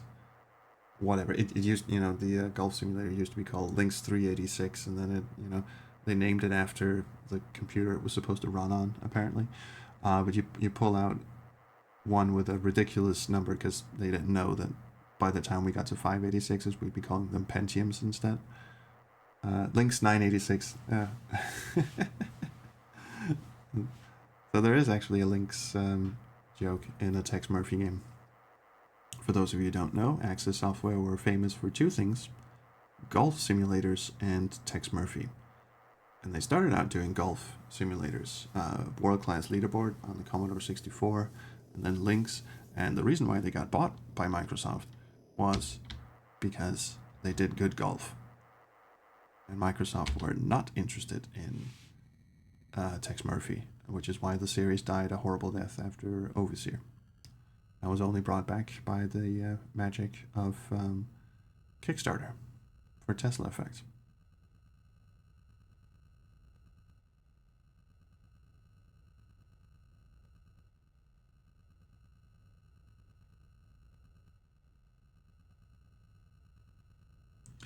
Okay, I have a chat with the VP. I'm gonna save my game because I'm probably gonna get in a shootout.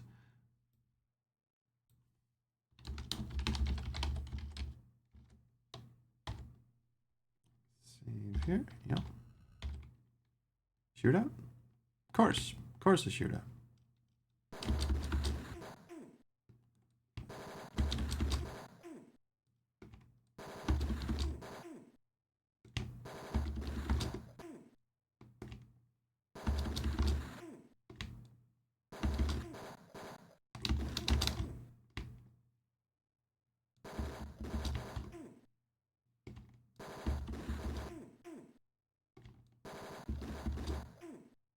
It's actually a computer in Overseer in Gideon's mansion where you can play the shootout sequence. Probably the worst part about Mean Streets. There's an arcade machine in his mansion where you boot it up and it plays this arcade bit. After fighting my way through Bazil Mallory's bodyguards. See what I said about typos? I carefully enter the house. As I walk through the kitchen, I see dirty dishes in the sink and on the table. Oh, that's just inexcusable. I open a closet door and find Mallory hiding out. The only way this guy could be useful to society is as a bad example. Mallory, you're going to answer some questions. He looks like Charlie Sheen's dopey brother. And I don't mean Emilio Estevez. I don't know if he has any other brothers. Anyway, tell me about Overlord. No way, I got nothing to... Yes, you do. Overlord is the master plan to set up the Law and Order Party as the legitimate ruling party of the world, but it won't be me in charge. Weren't you the VP of Shitbirds? Okay, what about Law and Order? Stick it fish face. Ah. Law and Order Party now acts as security for MCC. We will become the most powerful political force on the planet. And you will become the most brutally beaten VP of all time. Let's just have a chat about MCC. No way. They'd find out how you got your information and wind up floating in the bay. Well, I'm gonna punch the hell out of you anyway. MCC has a secret laboratory located on Alcatraz. Here we fucking go. Here we fucking go. Alcatraz, Alcatraz. He was the security Nazi chief, apparently. 4550. That's where the endgame is. But we're still missing a passcard, so get fucked.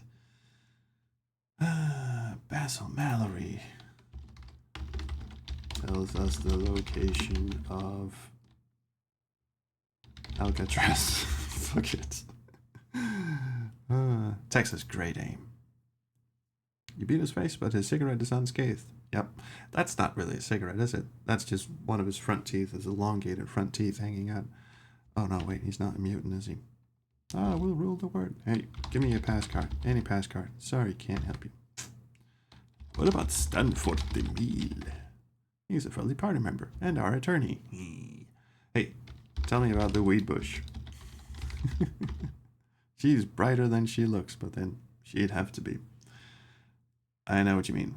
Who the hell is this Harry Rice guy? Is that the last pass card? Might be the last pass card, actually. Because he's on the hit list. So he probably is the last. Oh, cool. Well, I guess you already told me where the Nexus is, but there you go. It's the name of our master computer, which is located at 4550. And that is still what I have for Alcatraz. Let's just go through a few things. Big Jim Slade. Can't help you. Oh, I have no idea. What about Tom Griffith? No. How about Frank Shimming? No. How about J. St. Gideon? Better not say anything. Yes, you will. Gideon is just like us. He wants to get rid of all the people that make this country weak. See, that's an interesting difference, if that's true. The Gideon in Overseer is a naive philanthropist who wants to bring about world peace, but in a very misguided way. He wants to use the mind control to get rid of people like Law and Order Party. He really has a lot of disdain for the Law and Order Party. But in Overseer, in Mean Streets, he's one of the Nazis, apparently. What the fuck are you guys on about? Is the big bad secretly the MCP from Tron? Not as great an actor, no. Although in Overseer, goddamn. What's his? Michael. Fuck, I'm blanking out. Michael York. There it is. God damn, he is such a good actor in that game. Best known, I suppose, as Bazil Exposition from the Austin Powers movies. But hot damn does he fucking act his ass off in Overseer. Alright, let's just ask about Ron Morgan. No, you don't know anything about these guys. Big Jim Slade. Sorry, can't help you there. All right, Charlie Sheen. Yeah, how about Sam Jones? You know him? Big old Nazi? No? Oh. Let's cross off Cal Davis's monkey. I think this is about it, really.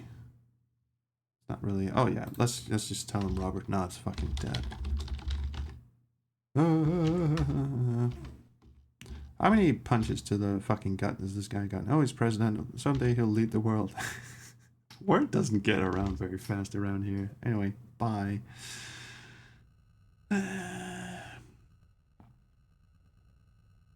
We could go talk to the attorney of Nazis. Let's see how far away he is as opposed to Harry Rice.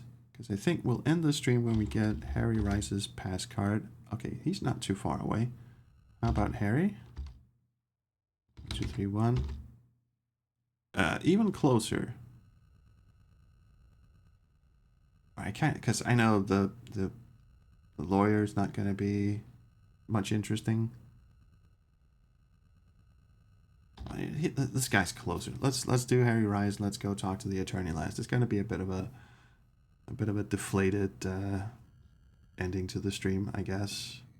Kind of want to go out on a cliffhanger because I have a feeling next stream is just going to be me fucking around on Alcatraz. Actually, is the Alcatraz sequence, is it like really short? I seem to remember you're just locked in a boiler room and you have to insert all the pass cards and type down their the passwords in quick succession while you're on a timer, and then you have to run for the exit, and that's it. You won the game. I seem to remember that. I don't know if there's more to it. In Overseer, there's a whole thing about security drones, because obviously. Alcatraz, the big evil guy of the game. Bruce, you're fired. Short timer where you have to enter all the passes. So if I get the last pass card, we could just go to Alcatraz and finish this thing.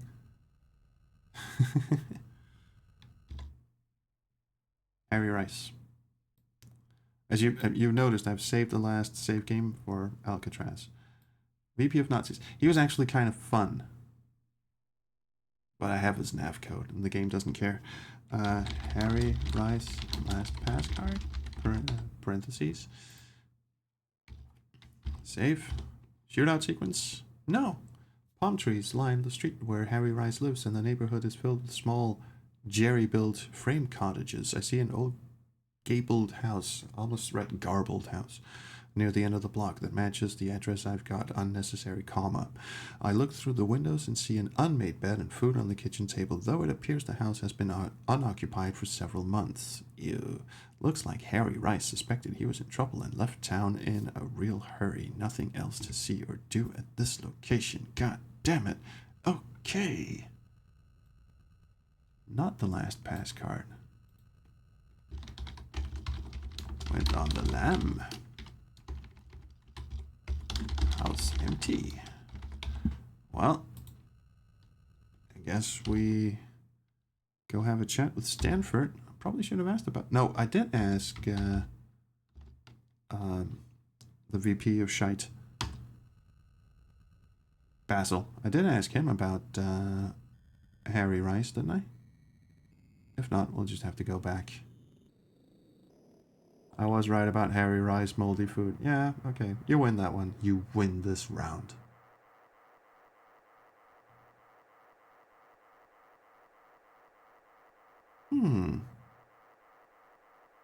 I wonder who has the last pass card. I mean, it's fairly obviously Harry Rice, because he was on the hit list, and curiously, if you ask Robert Knott or Big Jim Slade about him, they're like, never heard of him. Oh, good old Yeasty. So who would know where Harry Rice is hiding out? Our PI friend? Or maybe Lee. If you have to just ask Lee about... No, she gave us the address. And the game isn't smart enough to, like, ask her once, go to the location, ask her twice. Because just, there's... some of the triggers is...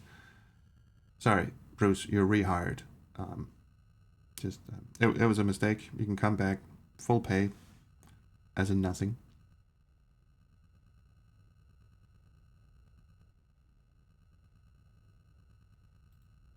See, I am using the flights for the thinky brain thing.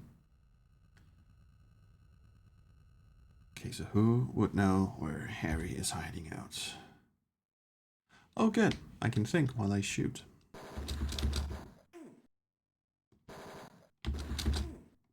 These sequences aren't getting old at all.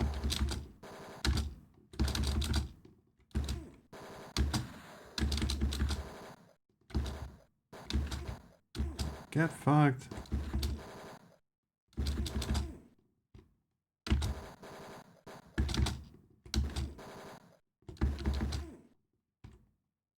Could everyone please stop shooting at me?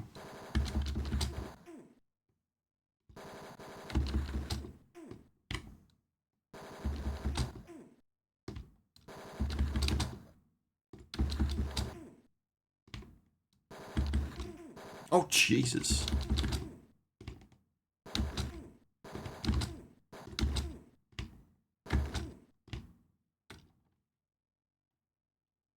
Okay, I bit one there. Stanford Gutman DeMille. The front door is open. I walk into a small lobby. Who the hell was we shooting at? At the end of the lobby is a door with the name Stanford G. DeMille, attorney at law. I open the door and see an extremely fat man sitting behind a large walnut desk. Are you Stanford DeMille? I ask, superfluous comma. I am, and who are you? He replies. I tell him my name and show him my credentials, and also the gunshot wounds dripping from my chest. I'm familiar with you, Mr. Murphy. You've been asking questions and making untrue accusations about the Law and Order Party. Have I really? Also, your lead candidate is dead. I am their corporate attorney, and let me assure you that if you continue to invade and harass my client with the wild and unfounded accusations, you'll find yourself, your agency, and your client. I don't have an agency, joke's on you. Though I do not know who could hire such a dirty, low-life, blood-sucking private detective such as yourself in court. Talk about run-on sentences. I didn't understand half of what he said, but I realized any questions I asked will only get me into trouble, so I swallow my rage and walk out of the office. Pointless gunfight. You knew fucking nothing. Going to Alcatraz now is a mistake. Sonny Fletcher, we asked him about that. Who would know where the Harry Rice are?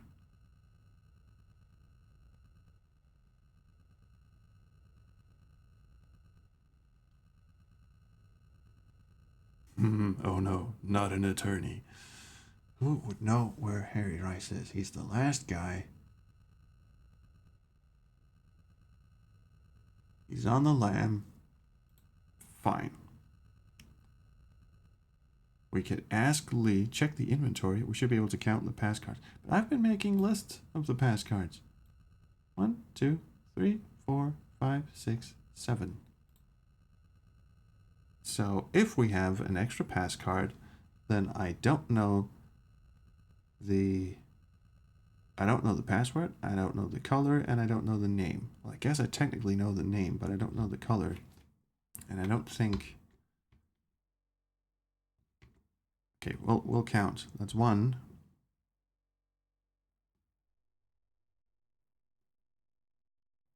That's a long way down. That's 2. That's 3. That's 4, 5, 6, 7. 7 pass cards.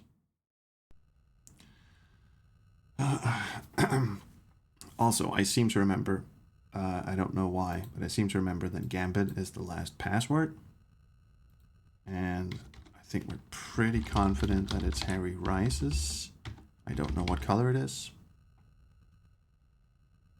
Who the fuck would know where this dude is? Not one of his lab buddies or his fellow scientists, because they all worked separately. No one knows who they are. No one knew who they were with each other. Sandra Larson. Maybe. 4599. How far away are you? God damn it. Too far. Too far. Could ask her. Frank Shimming wouldn't know where he's hiding. Stern would. Law and Order. Wanda Peck. Wanda, maybe. How far away are you? 4621. Also, all the way in San Francisco. Fine. Ed Bradley wouldn't know. Peter Dahl wouldn't know. He's an insurance agent. He's an insurance agent. And he knew about Bosworth Clark, so how close are you? 4674. Also all the way. Do you know what? Let's just fucking go back. Didn't Lee tell you who to talk to about Harry? Did she? I think she just said talk to Sonny Fletcher. And Sonny Fletcher gave us a nav code. But now Harry's on the lam. Oh wait, where's Sonny? Sonny, where'd you go? There you are. 5170. Okay, that's a bit closer. Let's ask him first. I mean, maybe there is a trigger.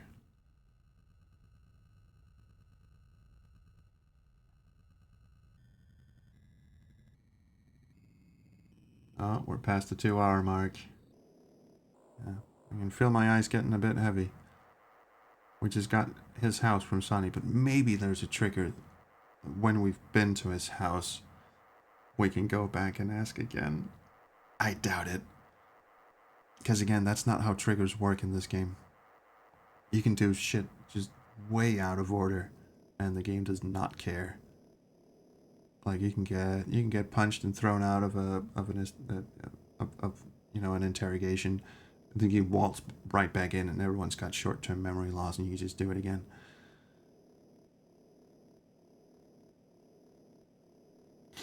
Triggers operate the gun. Don't make me call you in for a personnel interview.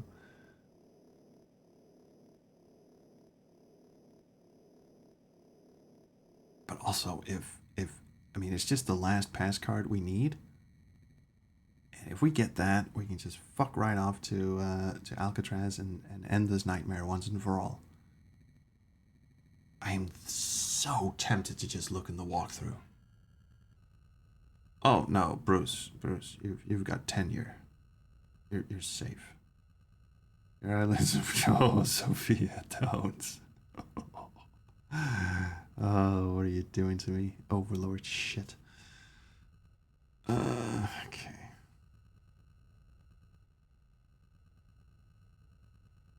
Tenure. Okay, fine. He doesn't know. And if he doesn't know, and if Wanda Peck doesn't know, then I'm looking at the walkthrough. Alright.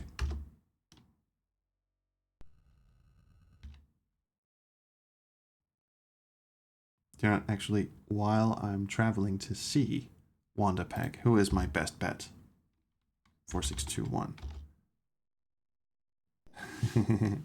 Alcatraz and CGA would wake you up. Probably. While I'm going off to see Wanda, my best bet, I will check the walkthrough. Just to check. Just to check. Law and Order. Okay, let's see.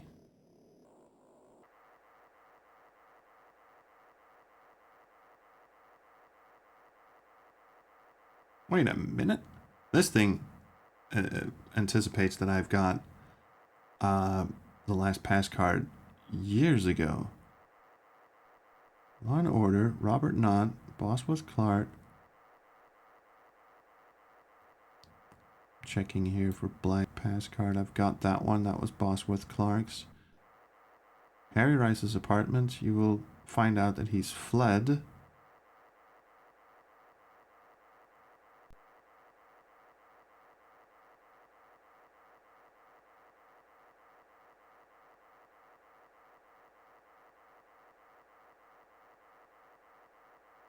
I think I'm barking up the wrong tree here.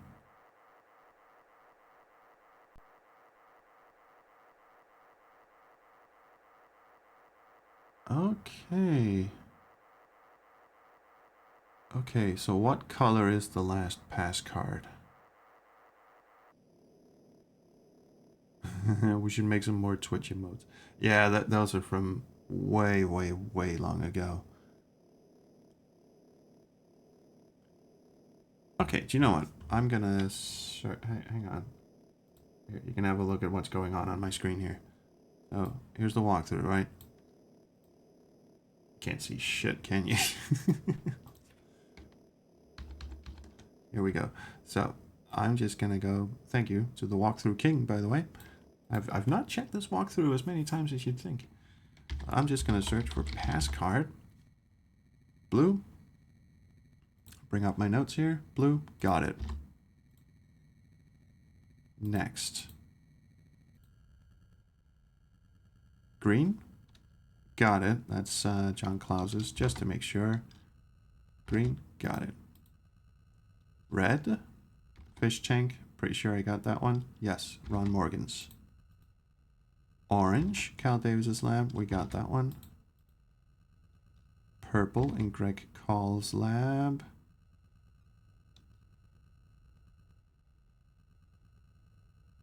Purple in Greg Call's lab.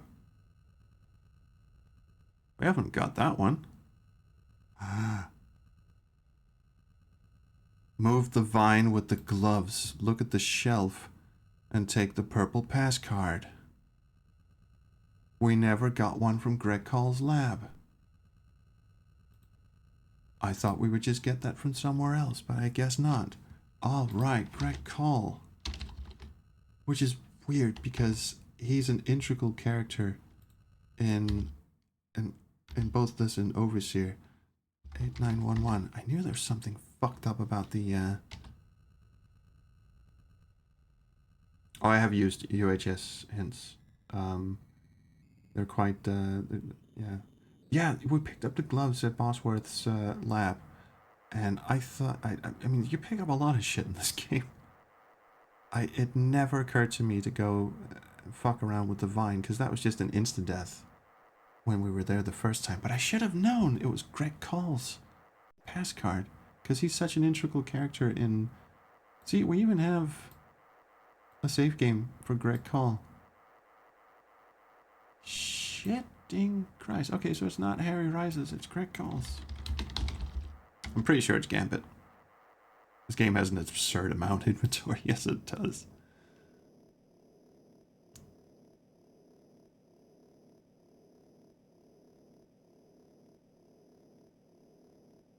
Well, I guess we can save over Greg Call's Mountain Retreat Volume 2. Oh god, Broken Eggs. I thought you meant years ago I made a fake FBI profile. I was like, god damn, how do you do that? Oh, this came on 7 360k floppies for the PC. Because I mean, I'm sure you're right. I have them in my closet. The Commodore 64 version came on 2 double-sided floppies. Why is the sky red? Radiation. That's the simple answer. At least in-game answer. Sky is red because World War III happened and radiation. God, it never occurred to me to go back to Greg Call's Mountain Retreat. Okay, so I guess we can finish the game today. This must be Call's laboratory. No shite. I still don't know why there's a 1 at the bottom left of the screen. Oh yeah, Kevin Stephan, there's a whole thing in the novels and in the later games that, you know, World War III happened, tons of radiation. That's why there are mutants, and they even enact a day and night time reversal because the daytime when the sun is out, there's just too much radiation. You know, the ozone layer's all fucked up. So they enact a reversal. So now people wake up at 6 p.m. and go to work during the night and you know, go to sleep at 8 a.m. and, you know, sleep through the whole day. All right, vine. Move vine. Using the gloves I found, I'm able to move the vine. There's a shelf.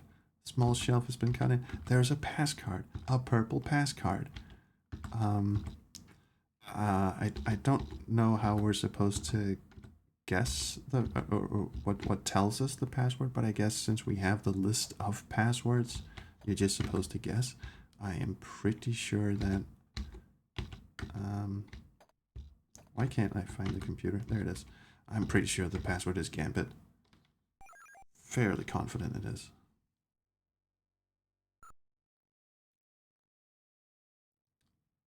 Yes. Gambit. Invalid password. Okay, my bad. So Greg Hall is purple, and we have it, and we are going to read it, but it's not Gambit. Is it Castle? No. Is it Knight? Yes, it's Knight. There we go. It seems the ultimate purpose of this microchip I've been designing is to control a person's feelings and emotions by implanting the device within the brain. This must be some sort of weapon which can destroy certain parts of the mind while leaving other areas intact. I love the way these scientists just all simultaneously come to the same conclusion that this is horrible. Why are we working on this? When I guess it was kind of in the mission brief. It's like you're working on controlling people's thoughts and minds and pushing them to do shit they don't want and chimps. And at what point did it become like too obvious that what you were doing is evil? Oh, I still have my desktop showing. Fuck, I'm sorry. Oh. That's a bad way of capturing footage. Yeah. Whoops. Sorry about that. Anyway, yes. A victim could believe that he was fully capable of thought and reason and not even realize that he was under someone's control. Damn it to shite. What a pity we didn't get the... This is supposed to infer that it's the only one on the list you haven't found yet. Cool. Can I just get footage of me moving the vine? Yes, I'm able to move the vine. Cool. I guess. Okay, let's fuck off to Alcatraz. Finish the game.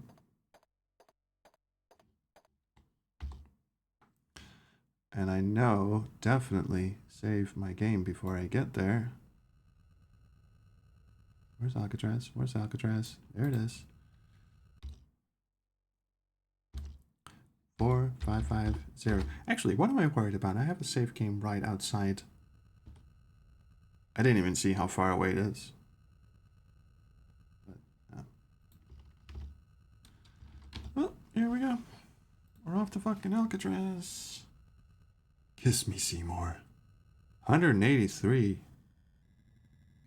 Oh, let's have a chat with Vanessa. Ask her about Alcatraz. Just for shits and giggles. It's the last we'll ever see of her. Hello, Tex. Hi. There's nothing in our file. Never heard of it.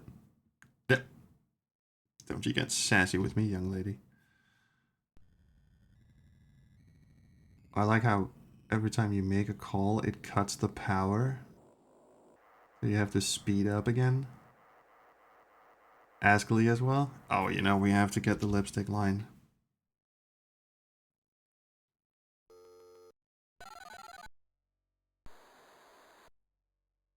I mean, if she even knows anything about Alcatraz, I'm starting to think no. What can I help you with today? Does the game allow you to quick travel? This is quick travel. Sorry, can't help you.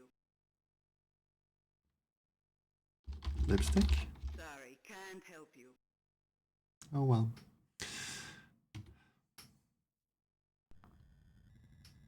Yeah, this is... Yeah, the vid phone uses too much of the car's processing power. You have to actually come to a complete hover standstill. to use the phone. Then again, you know, you shouldn't call and drive, I guess. Except there's a fucking autopilot. I mean, Captain Stefan, they went to the trouble of coding a flight sim. Of course they're gonna make you use it. Also, as we have discussed, they actually built the flight sim first. And then they made sort of an adventure game around it. So, redirect power from engines to come. What do you think? I'm playing X-Wing versus TIE Fighter? Oh no, I did it again. See, now the autopilot's all fucked up and confused. Now I'm just circling the drain. Is it ever actually going to find Alcatraz? Is it? Because the ticker's going down, but I overshot it. It's all fucked up, isn't it? Yeah, what the fuck are you doing? Autopilot, you shitbird. Destination locked. Yeah, I'm hovering right over it, you absolute pile of garbage.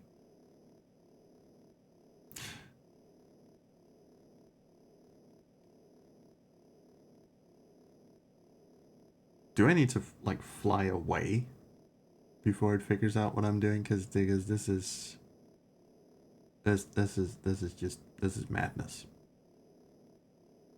See, now it's ticking down again. I'm doing a big circle, and oh, it finally. Oh God, Bruce and Sophia, would you guys? Autopilot engaged. When's the wedding date for a hover car? It's a fall wedding. You guys know it's like really late at night for me, right? That's way more than I can. That's way more than I can. Alcatraz. All right. Oh, what a nice view. What a nice view to finish the stream on. Okay, savey game. Obviously, we're gonna have the list of pass cards and colors up, because this bit is quite brutal. As I step out of my speeder, two Law and Order thugs jump out of the shadows and ask me where Robert Knott is. One of them slams the butt of his weapon against my head and turns out my lights. When the lights come back on, they're bright and unfocused, and my head feels like it was used as a football. I try to make out the image standing in front of me, but it's impossible. All I can see is a silhouette. Sit him down over there, I hear a voice say with an unnecessary comma. Hi. Welcome, Mr. Murphy. You were expected. I'm afraid I've been playing a game of chess with you. I knew someone would try to stop me from purifying this sick society, and I needed the passcards and passwords to make sure that didn't happen. I ordered Knott and Slade to kill the scientists when their work on Project Overlord was done and gather up the passcards. They didn't have much luck finding them. I used you as a pawn to locate the cards for me. Now that I have them, nothing can stop Overlord from being implemented. We've planted microchips in key officials throughout. I'm actually waiting for the text to auto-clear. That's why I read through it with speed and efficiency. Why is he giving me the full villain speech if he's just going to kill me? Good question. Business and government, and they're under our control. They, in turn, will control the population, will rid society of all undesirables and purify the human race, and I'll control mankind's destiny. Hooray for you. I'm sure you're wondering who I am, but I find it safer to remain anonymous. Goodbye, Mr. Murphy. You're a piece of shit. I mean, worthy opponent. But I'm afraid this is checkmate. Still, I won't kill you just yet. Perhaps there could be a place for such a resourceful individual in my new order. Under my control, of course. I'll store you in a safe place until I decide what to do with you. The guards walk me down a long, dark corridor and lock me in an old, musty boiler room. This must have provided all the heating on Alcatraz when it was a prison 75 years ago. To my surprise, the boiler is still in operation. I had better find a way out of here, or I'll end up like the rest of those walking dead. I'm not anxious to have a microchip buried in my head. Which he actually does in Overseer. He gets the Overlord chip implanted fairly quickly. And in the novel, not a spoiler, in Poisoned Pawn, the novel, the microchip, the Overlord chip messes with his sleep schedule. So he actually, like, he can't sleep for like 60 hours or so. It's madness. Okay, what I remember from this part of the game is once I get done with all this shit, I have a very, very short window to make a break for the door. So I have to be right on the edge. And I believe this is the spot. Right on the edge of this thing. But I don't remember what I'm supposed to do. Sprinkler head? An automatic sprinkler head's connecting to the something furnace door. Door opener. The switch says open and close. Temperature gauge. And the furnace. Oh. I don't just have to enter the passwordy thing. I also have to do the boily thing. Panel. Sliding panel. And a view screen. Measuring the efficiency of the heat. Oh, no, wait. Oh, no, wait. So, no. I overload the boiler first. And then I run out and do the passcard thing. That's how I do. And L4 is the secret cheat. Oh, don't you. Okay. So, furnace door. Move. Open. Sprinkler head door opener. It says open and close. You open the blast furnace from this close, and the intense crisp burns you to a intense heat burns you to a crisp. Okay, fine. And it just says ow, which is kind of cute in a way. Okay, that's not what you're supposed to do.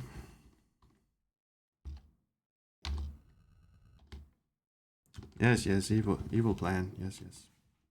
Oh, this text auto clears, but this text doesn't. Yes, blah de blah. Yes, purify. A lot of things.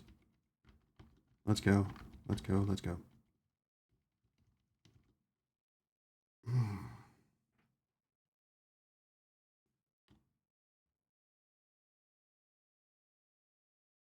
Boiler thing, another shootout, then passwordy thing. Says Pickle Dog. Oh, good. We were so close. Oh, am I supposed to pick up some tools? Maybe do something about this. Miscellaneous crates. Piping. Stainless steel pipes. We'll move those. We'll move the flanges, whatever they are. Flanges and bolts. It is too awkward to carry around. It won't fit in the trunk. Yeah, as if you're ever going to see that again. Okay, so the boxes were a no-go. Table. Move table. Notes. Furnace safety instructions. Use remote control panel to open furnace door when in operation. Never leave furnace door open for extended periods. This constitutes a serious fire hazard. Use remote control panel. An apple core. I'll eat it. Move apple core. Nothing. Get. Floor grate. That's not the deal. Can't open it. I'll lick it. Careful. This could chip your teeth. Okay, so we need to find the remote control because I'm dead sure this whole business about standing that close to the door is one of the things. A control panel with a switch. Oh no, what does this do? The words open and close. This isn't the one where I have to just run for it, is it? You flip the switch and the furnace door opens, sending the ambient temperature up to 30 degrees. It continues to increase and noxious fumes are released as well. Instant death sentence. Okay. Boy, they really love their instant death sentences in that room, don't they? And you have to watch the whole fucking spiel each and every fucking time. Remember to move everything to potentially find or not find Schrodinger's objects. Yes.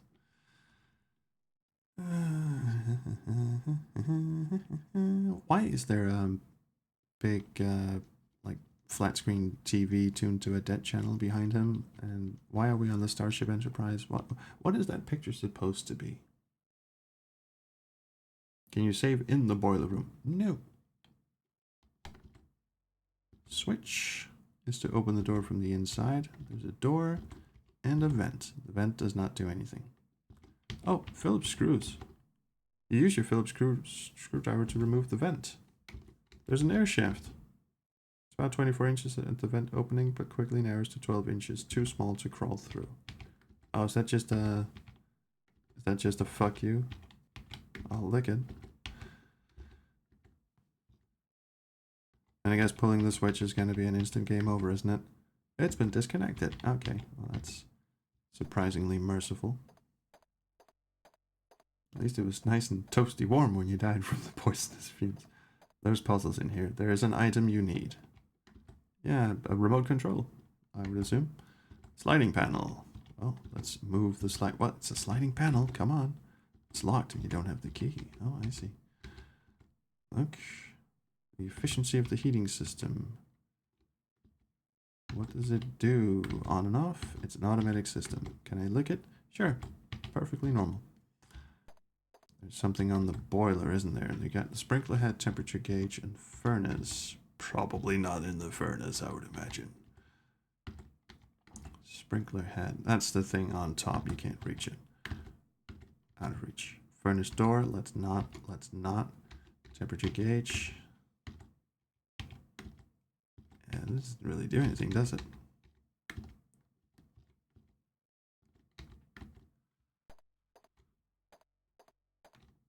Well, there is another grate over here.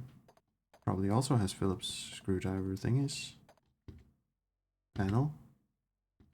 Vent. Open. You don't have the right tools to remove this. I don't. Bolts. What was the vent locked with again? Slot screws. Well, there's a box full of tools over here.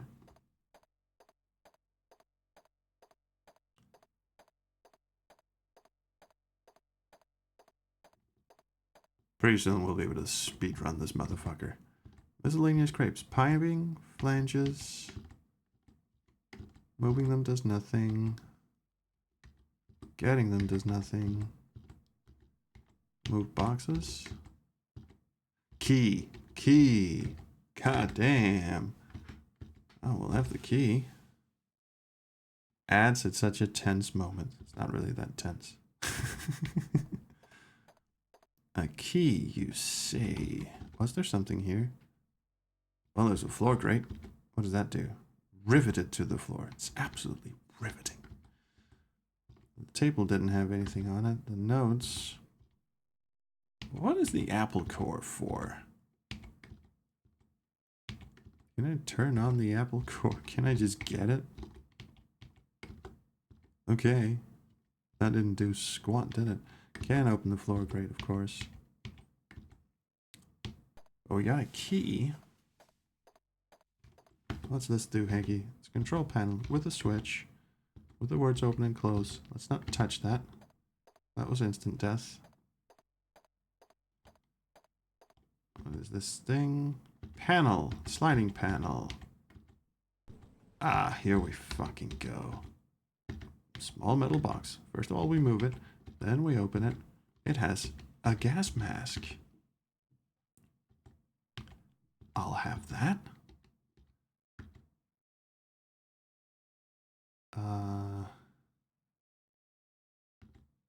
But I'm still fairly sure that you have to make a really quick run for it.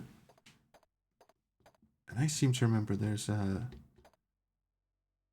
very short amount of time to do it in. And I distinctly remember having worked out how to do it, but I thought you had to be like way over here to do it. I guess not. Okay, we'll give this a shot.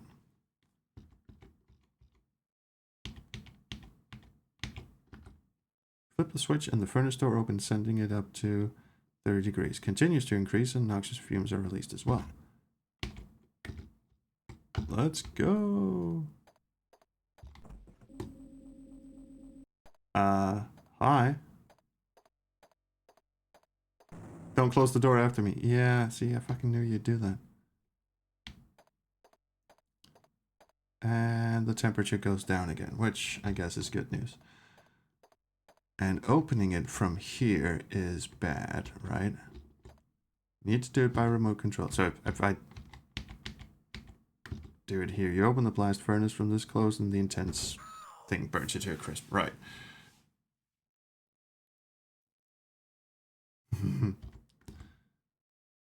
I'm pretty sure you're supposed to do it from really close up.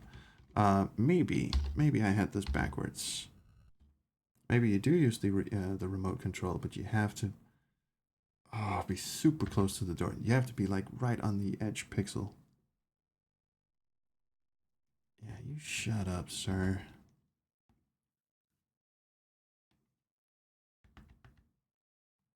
Oh, sorry, sir. I didn't know you were here. I'll come back and make your bed later. Do it from inside the aircon vent. You can't climb into it, unfortunately. Yeah, we'll move boxes. Get key.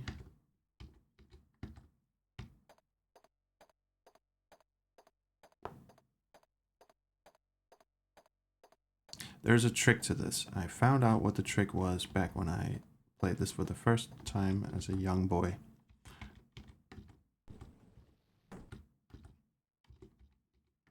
And now I don't remember what it was. I was dead sure I knew what it was.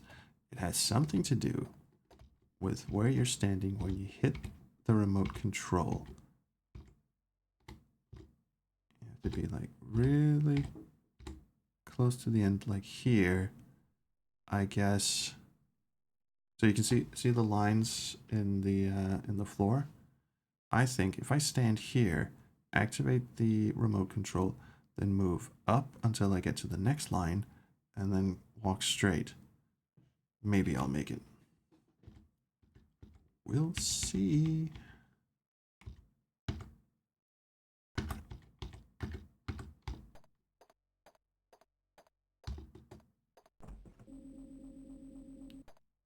Fuck off. He blocked my path. He blocked my path. What a shitbird. Okay, but at least I get to try this again.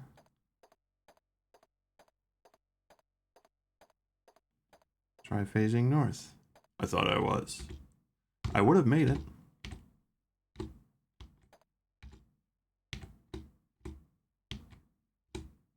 Okay.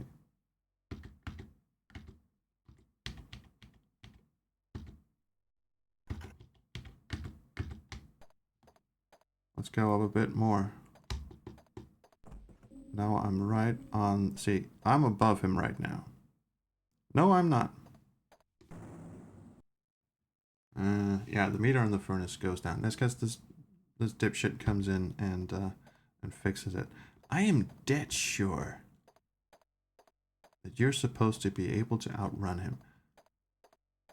Or something. Let me just do that again.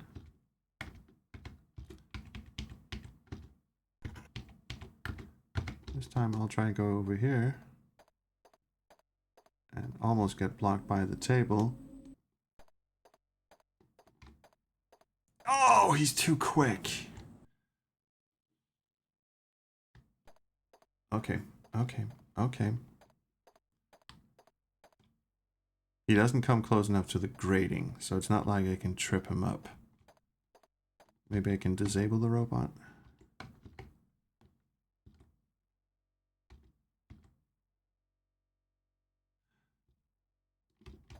Can I open the door from here without dying? Because the door's all the way over there. If I open the door while the robot is coming through... This is not how I remember the solution to this. I'll give it a shot. No? Door opener. On off. From this close. Ow! I burned to a crisp. Ow, that sucks. Alright.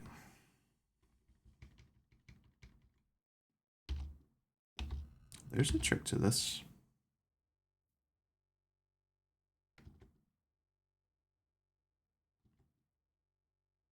Yes, this was before Tex could do run on the spot in FMV under Killing Moon. Gotta love it.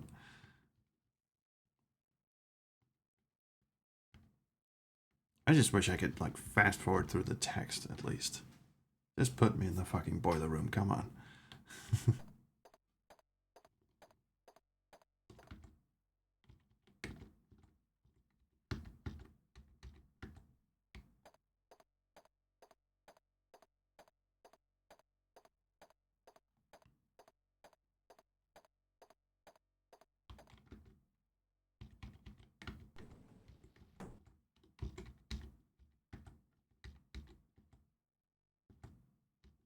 Does it have anything to do with the vent? You can open the vent. I don't know if that's just a red herring. In fact, you would sort of assume that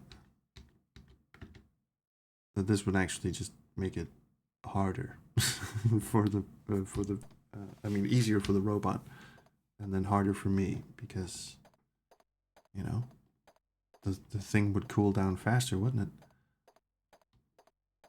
Let's try flipping the switch.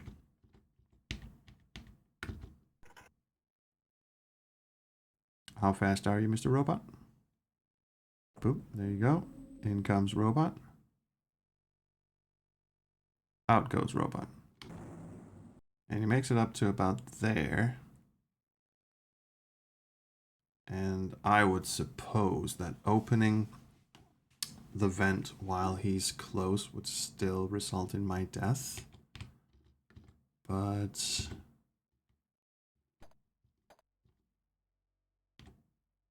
can you hide behind the box? No, I think this is the remote control, right? Control panel with the switch. This is the remote control they were talking about. Is there anything else in the note? Use remote control to open the furnace door. Never leave furnace door open for extended periods. I think the solution is to run up here, quickly open the furnace door while the robot is in front, and then scoot like the wind. So if I go up from here, I can use the door opener. Maybe this is what I remember. Not having to run for the door, but having to run to the furnace. Just want to get in position. This is not it, is it? Maybe those pipes are useful? I doubt it. Okay, let's try this. Not fast enough. Not fast enough. Door opener. Let's go! That was not it.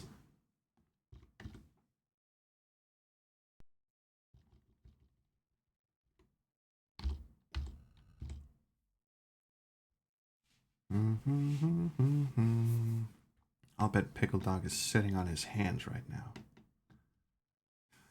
Because he knows the solution. Yes, yes, yes. Evil speech. Let's go. Oh, I'm so close to just looking in the walkthrough, but I don't want to because I was so sure I got this. Okay, gas mask first.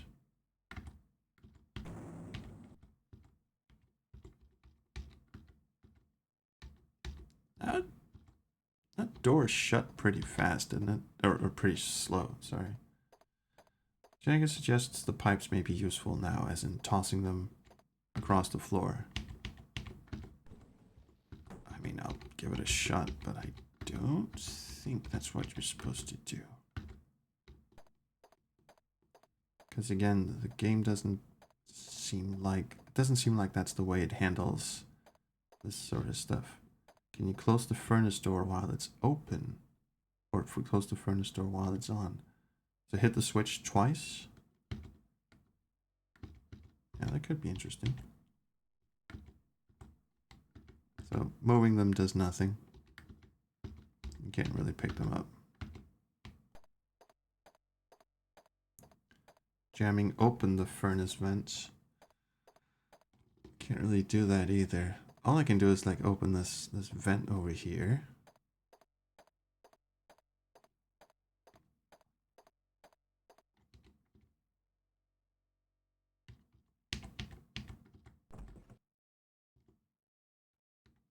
Like put a bucket of water in the air shaft.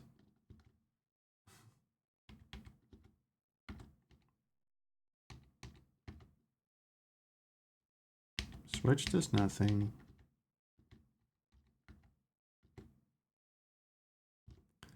Door obviously does nothing. Doesn't seem like it wants to open. Let's try the thing where we turn it on and off. Draw a nice little drawing with a pen and paper on the little table. That would be great. Yeah, it would be great to have a set of stairs. To chuck this fucking robot down, but that's not how that works. Just all the way up. And turn it on. You flip the switch and the furnace door opens, sending the temperature up to 30 degrees.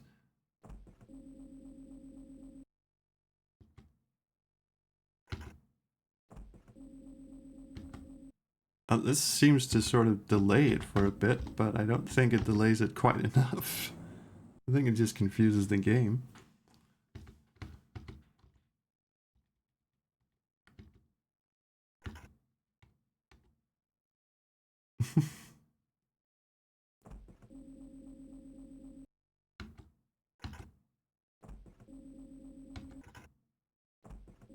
Yeah, I don't think this is what I'm supposed to do. It is fun though. Also gives me kind of an idea of... Oh, I can just make him keep going back and forth. Again. I don't think this is what I'm supposed to do, except I can... This just makes him go back and forth. I still wouldn't be able to make it out the door. Okay, well that's step one, I guess.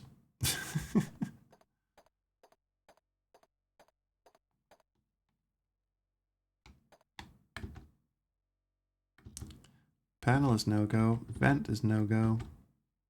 These are red herrings.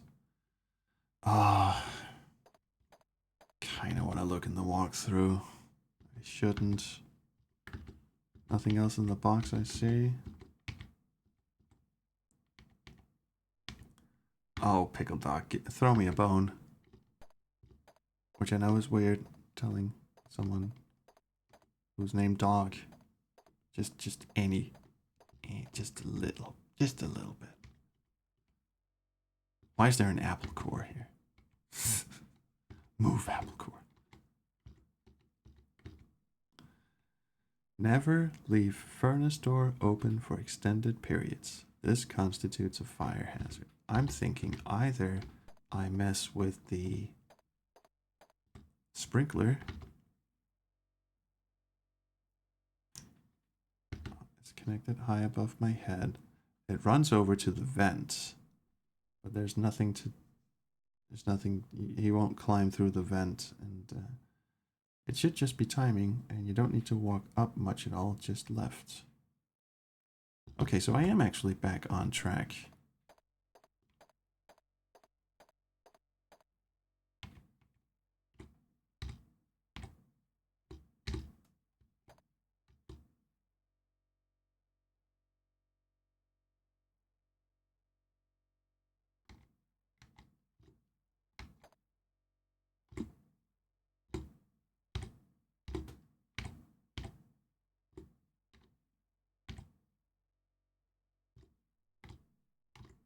Okay, I'm trying to... Oh, Pickle Dog says it's just timing. This is as close to the left as I can get. Maybe I have to lower my cycles to make it, but...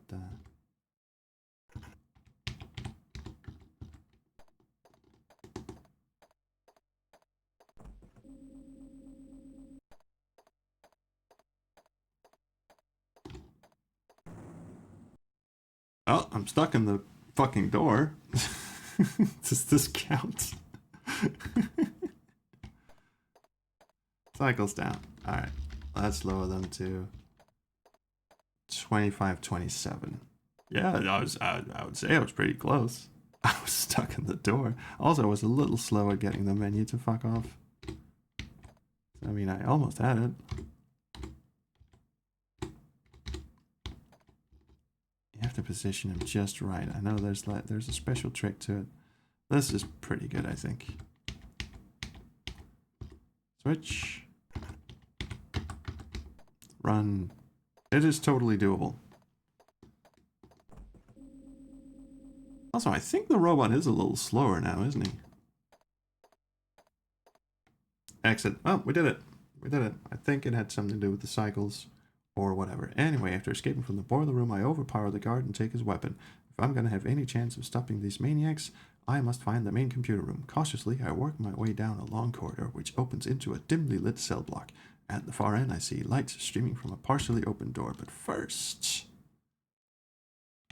let's get busy and freaky.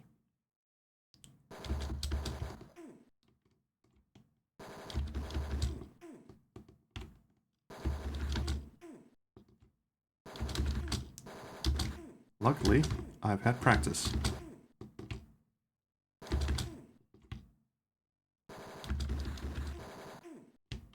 Also, with the cycles down, this actually seems to be more action-y.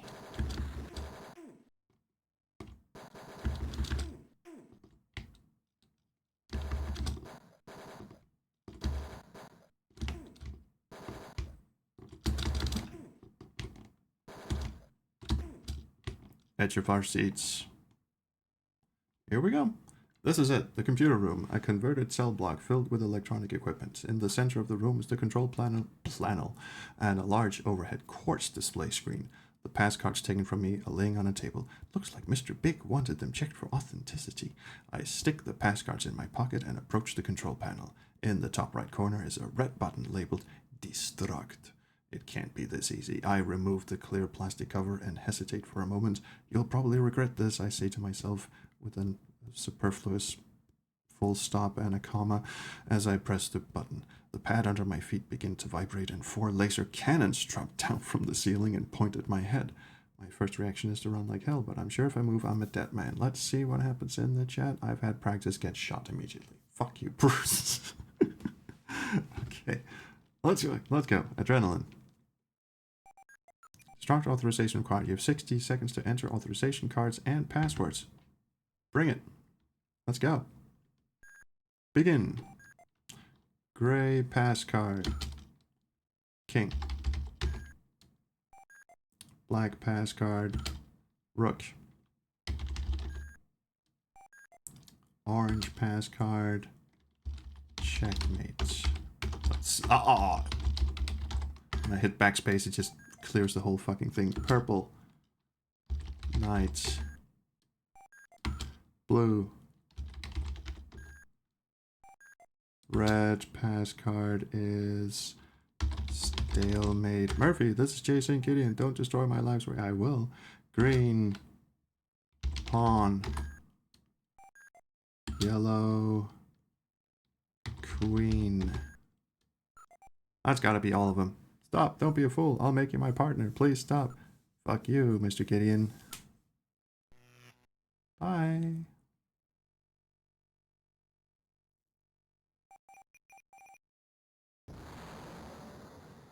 What a shame. Tex, you should have brought a plunger. Tex saves world. Diabolical plot exposed. And here comes my favorite auditory gag in any game, anywhere. Just wait for it. When they ride off into the sunset, wait for it. I won't say a word. The Feds grabbed Gideon as he tried to flee the country. They have enough on him to put him away for a few hundred years. There was a big parade in my honor, and President Fox, Michael J. Fox, actually, invited me to the White House as a special guest. I even got to see a private screening of Back to the Future 17. But I couldn't stop thinking of silly. Here's a problem. Like, Michael J. Fox is Canadian, so he couldn't ever be voted into presidency. But splitting hairs. Solving the case had helped her collect on the $1 million insurance policy, but oh shit, I forgot to read the rest. Or I couldn't read the rest, or whatever. I knew I was in trouble when she answered the door. If looks could kill, I'd be splattered all over the pavement. Her voice was trembling. How could you think for a moment that I'd murder my own father? Superfluous comma, she said. I'm sorry, superfluous comma, I pleaded. It was the insurance that threw me off. Is there anything I can do to make it up to you? You can stop looking at my boobs, for one thing. I'm not going to press space. I don't know what... Am I supposed to? Okay, I was supposed to. Yes, she said with a faint smile, and the comma is surprisingly non-superfluous. You can take me for a ride. Okay. And here comes the auditory gag, which is just perfect. Pitch perfect. Check it out. Oh, Sylvia. Lower. Oh, Sylvia.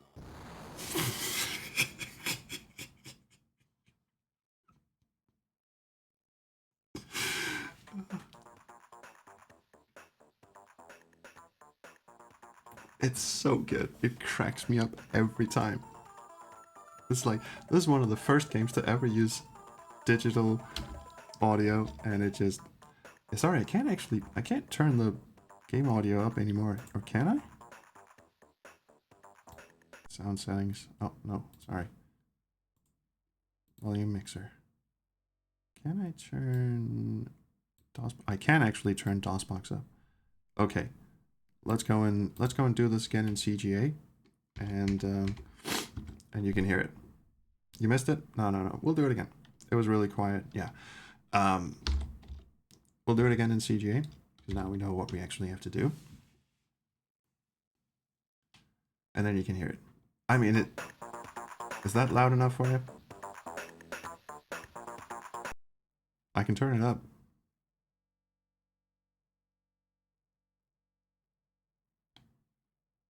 Pain train sound. Volume much better. Okay. Do you still want it louder? I can make it a bit louder. I mean, there's not a lot of audio in the game anyway, up until that point, so I will turn it up a bit so you can all enjoy it. Think that might be good volume? No. You're gonna get full blast here. Not full blast. I'll keep it at 60 or something. I have a lot of compression on my voice anyway, so maybe you'll be able to hear me. I just gotta do this all over again. How's that? Yeah, I think we get. Paint, train, CGA. Good God, the Venetian blinds are killing me. Ooh. Oh, they actually did a fairly good job on this one. I mean, the shadow is, I mean, it does look like there's a giant praying mantis over his head, but how are you supposed to read this? I have no idea.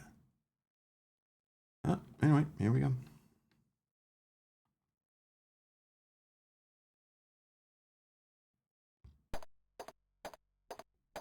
Enjoy the full wrath of his walking feet. So all this time, the audio has just been way too low? I mean, it's not even halfway up the meter on OBS over here. I can't tell if I'm being drowned out by this or not.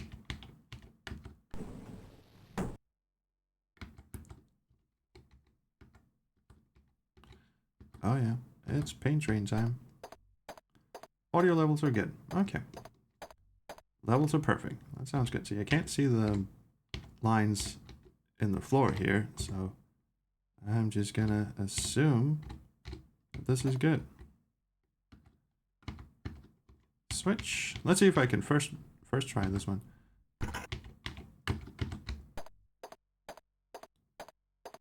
Can actually hear the game. Cool. I should have it like this all the time. Did not first try that. Shit.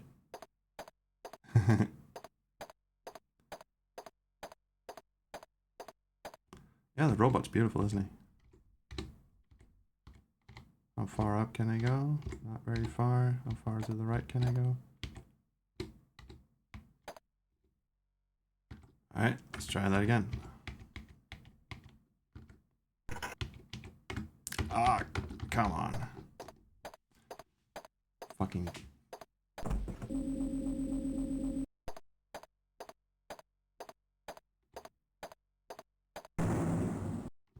It suddenly got a lot harder. Maybe because it's CGA, I have to lower the cycles even more. We're down to 703 cycles. And the game is actually still running. I mean, it was meant to run on really low-end hardware, but still, this is ridiculous. Yeah, this gets no cycles whatsoever. I missed my turn in 56 colors. Well, tough shit. Oh yeah, this is a lot more durable. Holy shit. I'm phasing through the door and everything. Let's go. Okay. That, it might have had something to do with the cycles. Holy crap. Set it to one cycle. Oh, Bruce. Oh, we really had to go there, didn't we?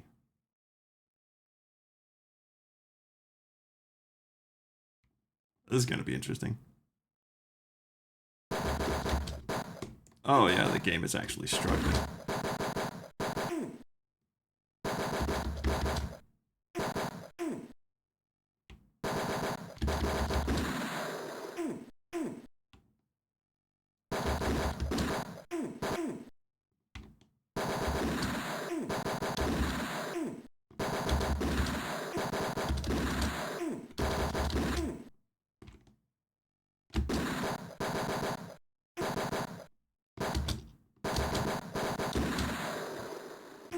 Oh, that sound.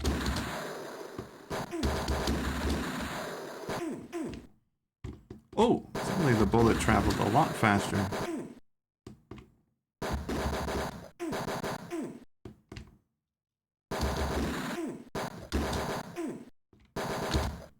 Aw, you cheat.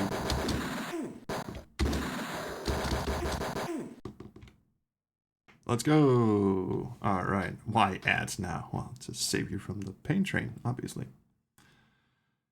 This is it, the computer room. Press any key to get fucked.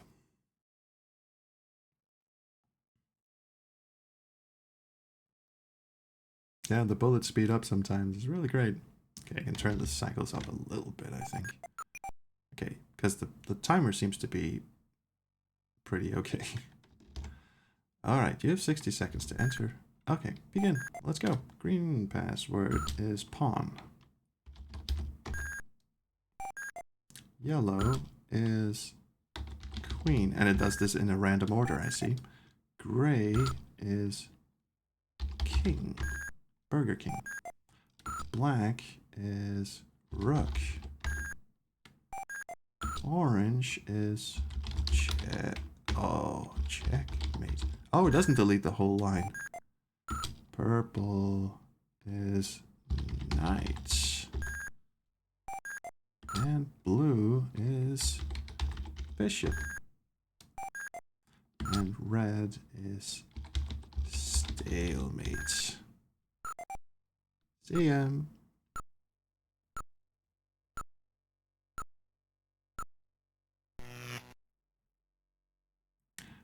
And now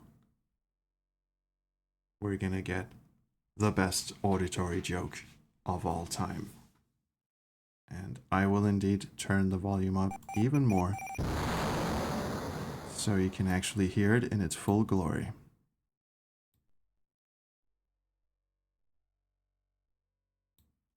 Here we go.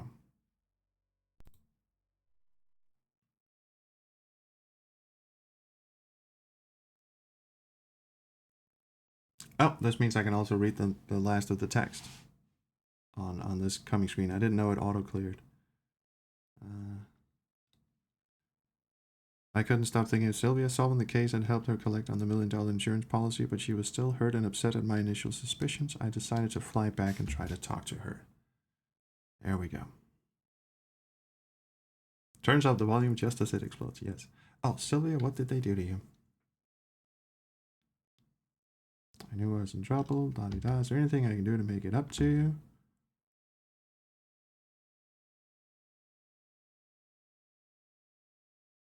you can get me some skin cream. And here we go. Mouth shut. Let's rock.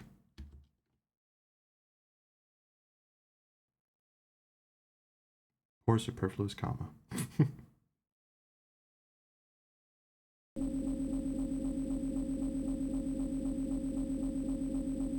Oh, Sylvia. Tex, lower. Oh, Sylvia.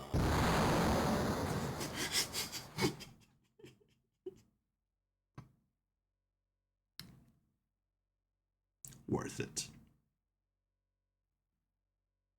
Yes, worth it.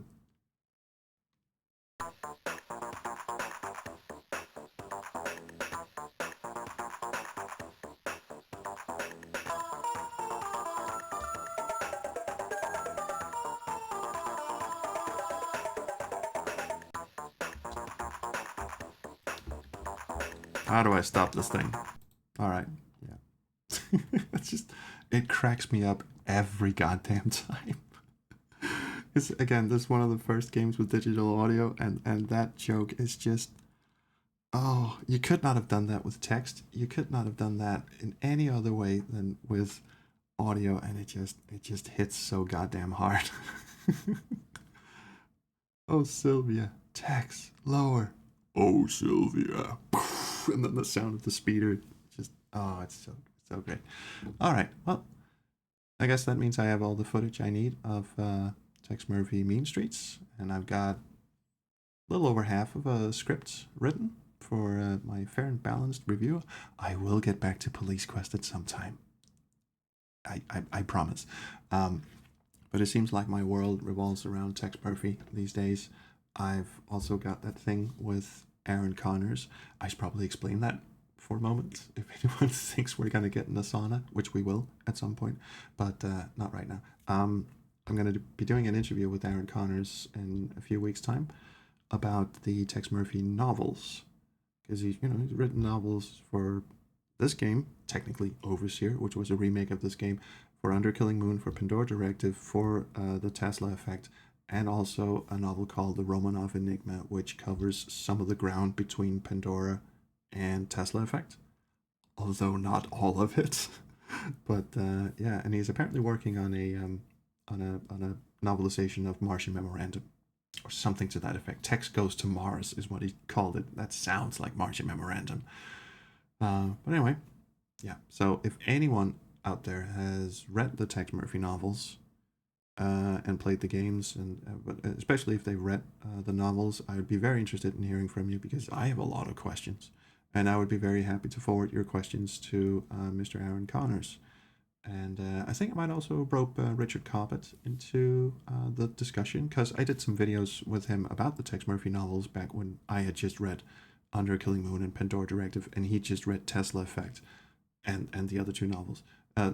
There have since been a couple more novels. So yeah, we're gonna do this again, but we're gonna have Aaron Connors, the actual writer, in for this one. So if you have any questions, feel free to throw them at me. Twitter, SQ Historian. Mastodon, SQ Historian at dosgame.club. Not kidding. Blue Sky, you can email me, stuff like that. So anyway, yeah, you do that. Yeah, sauna stream. That would be great. Broken X asks, fair and balanced SQ. I sort of did that. It was sort of yeah, I did the Space Quest primers, which was like really short recaps of Space Quest. I don't think I could do a fair and balanced, like tear it to pieces. I'm sort of doing that now with the dick moves, like the worst dick moves of Space Quest series. That's kind of that's as far as I can take my roasting of Space Quest, honestly. Did you do the Gabriel Knight games? Again, go and have a look at my channel. Francisco Gonzalez, aka Grundislav, and I did a full playthrough of Sins of the Fathers, and haven't done anything with The Beast Within yet, and I've never actually finished the third game.